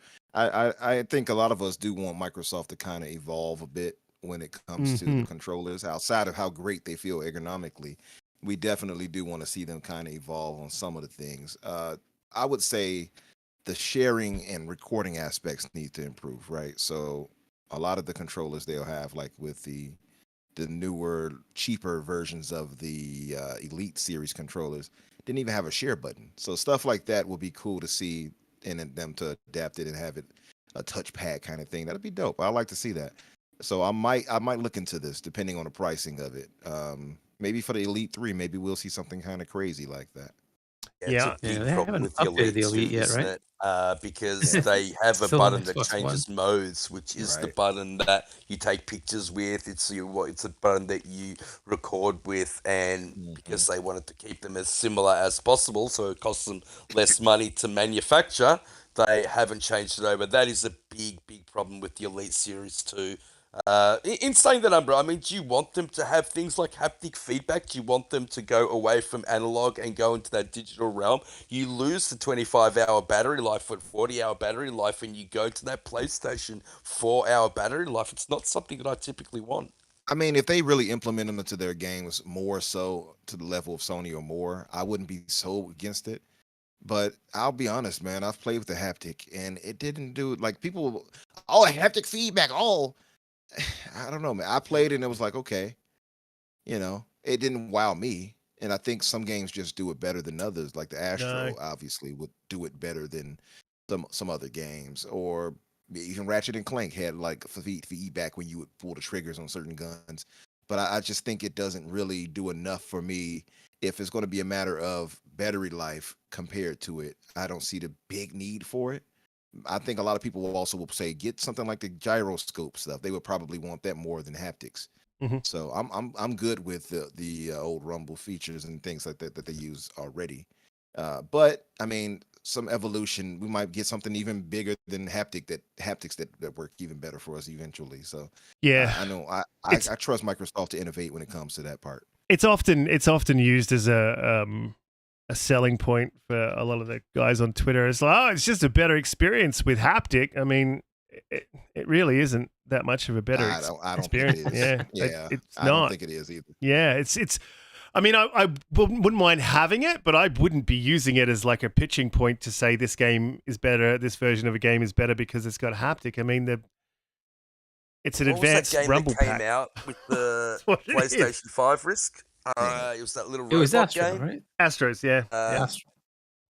That game Astro Oh, was with one. the implemented little the haptic. robot. Yeah, that Yeah. game implemented the haptics incredibly well. I think a lot of it comes down to implementation as well.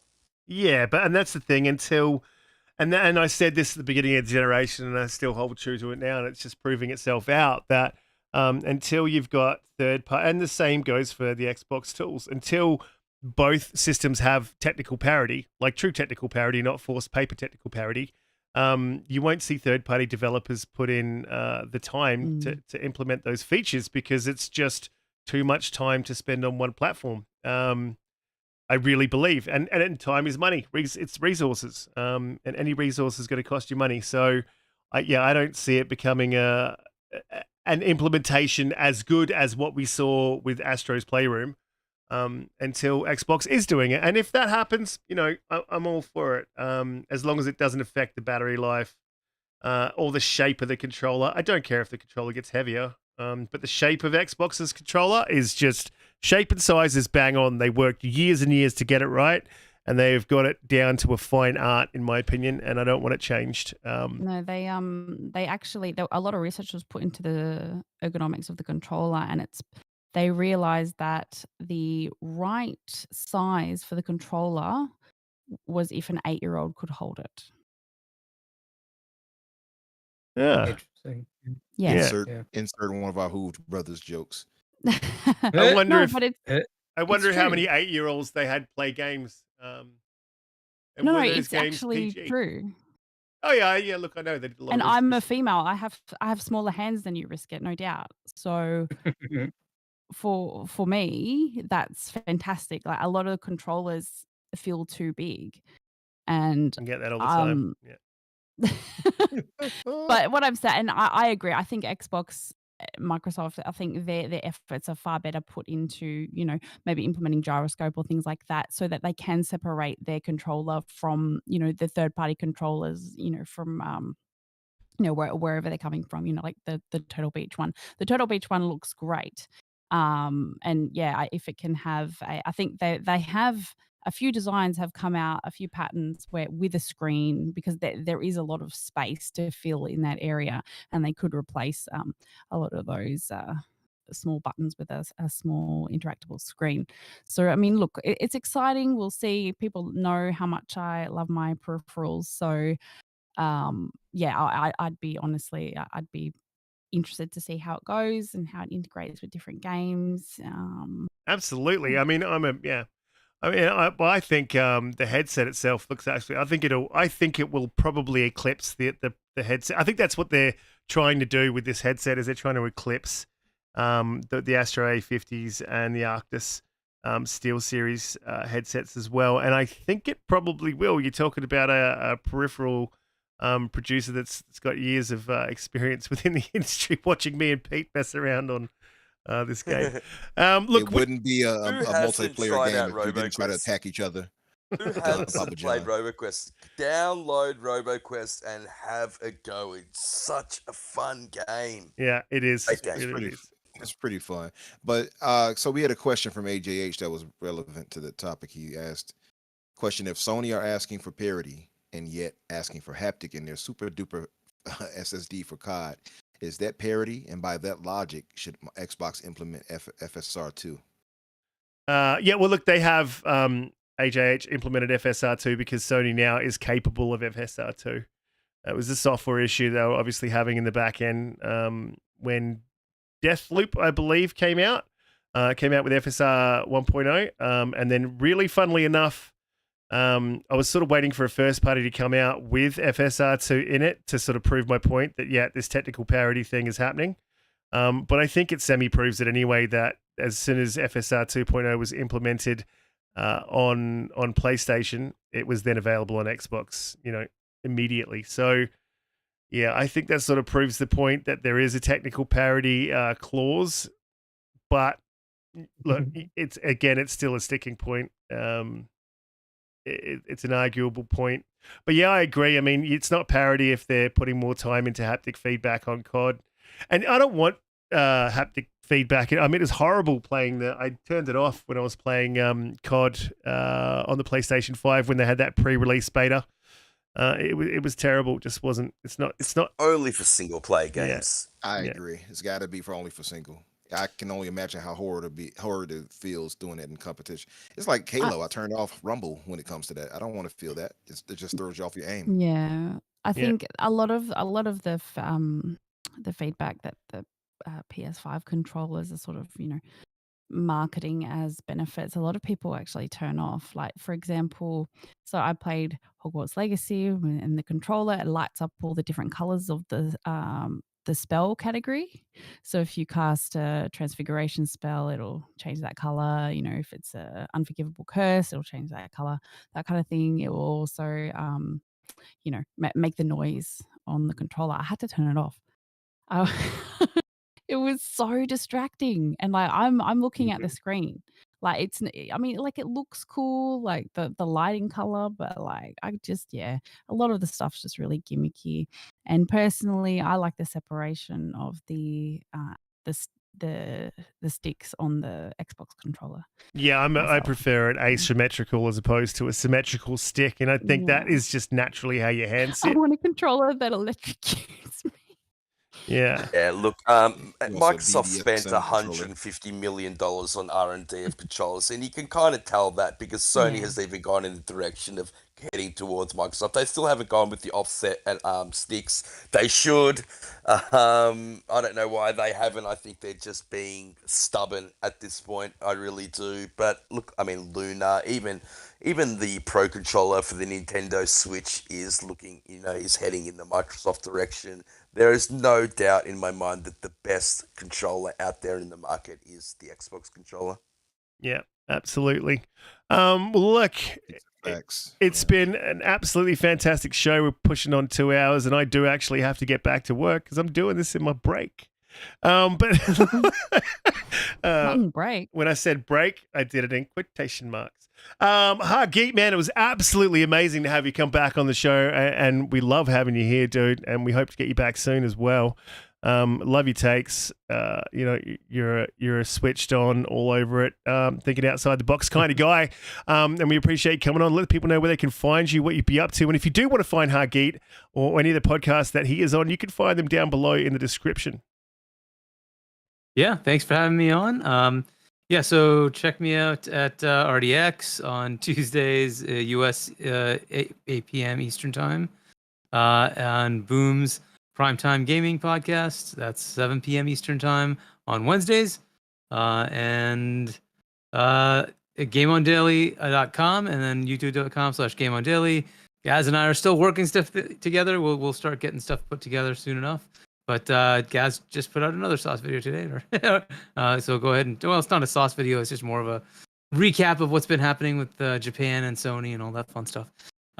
So check it out. And I am on Discord. I can give you that number. And then I'm Chani on Xbox as my gamer tag. And the Discord, it's Chani with number 3935 if you want to check me out on Discord. And you will definitely see Hargeet on Twitter very, very soon. If you all can't find him on Twitter, if you can't find him on Twitter, go and harass him on his Discord and make it feel like at home on Twitter, guys. All the cat memes, send them to him. Yes.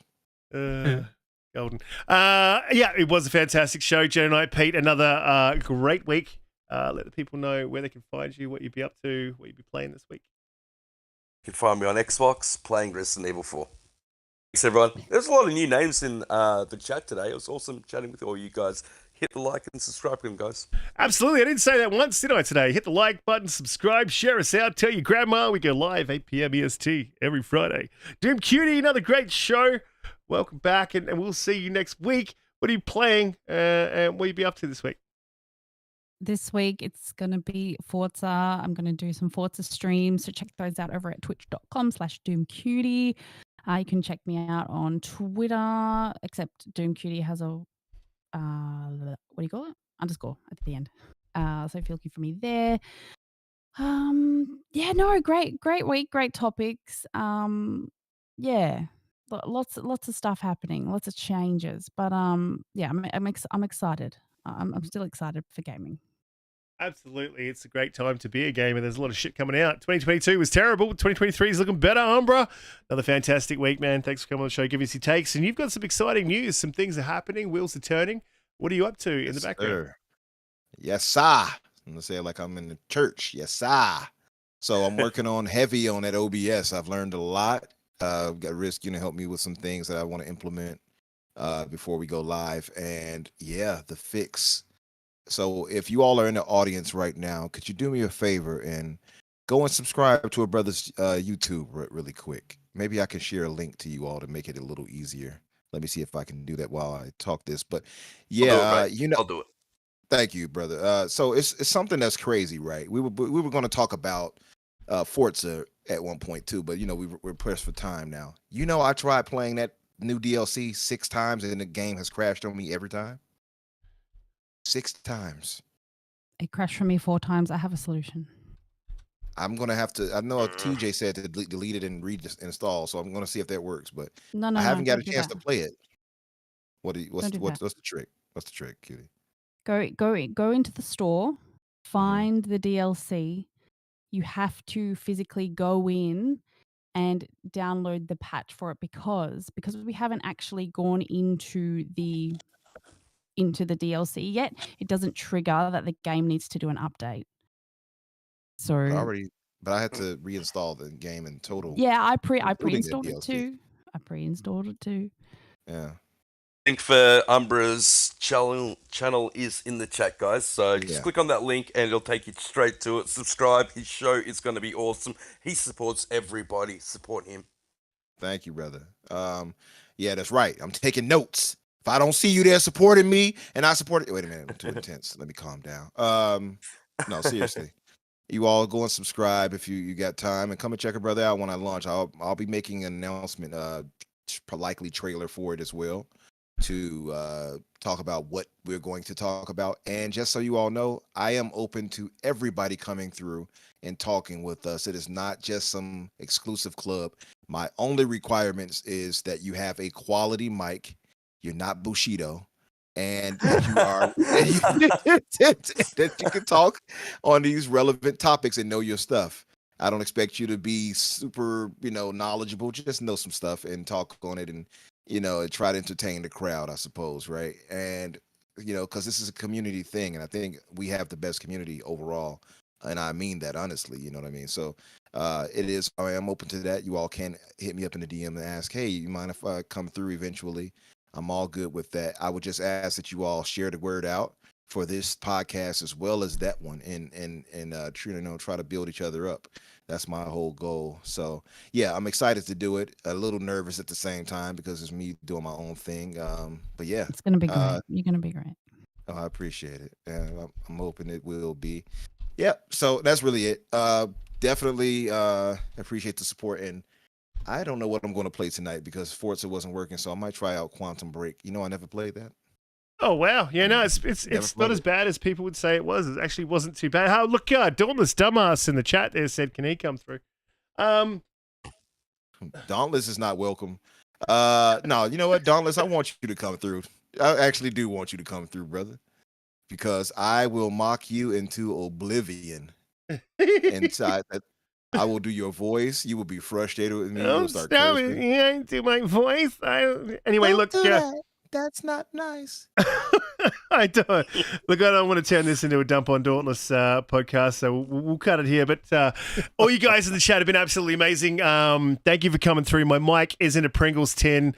It's been a very interesting show for me. Trying to manage it with a trackpad, and yeah, it's been weird. It's been interesting. I hope you guys have enjoyed it. I appreciate you guys sticking with us. Please hit the like button on your way out. One thing. Subscribe. One thing to say. Sorry to say it. Sorry to cut you off. 108, since I just saw him, I'm actually appearing on his podcast tomorrow, so you all can come by tomorrow. Myself and he just said it on Dragon's Den. Myself, and Kay Asante will be on his podcast tomorrow night, so you all can come through and support us there too. That'll be good. Yep. Sorry, Riz. Go ahead.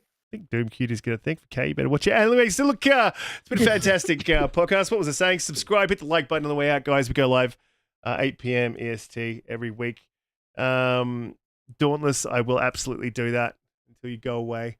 And guys, we'll see you all next week. Again, I think we're doing a pre-record next week, but I might actually be able to go live. I'm trying to sort it out so I can go live every week. So anyway, thanks for coming through. Catch you all later. Later, guys. See you later, alligator. Don't forget your toilet paper. Is that a saying? The podcast was cut off at that point. No, I still haven't actually cut it off yet. I got to get to the button. This is awkward. Wow.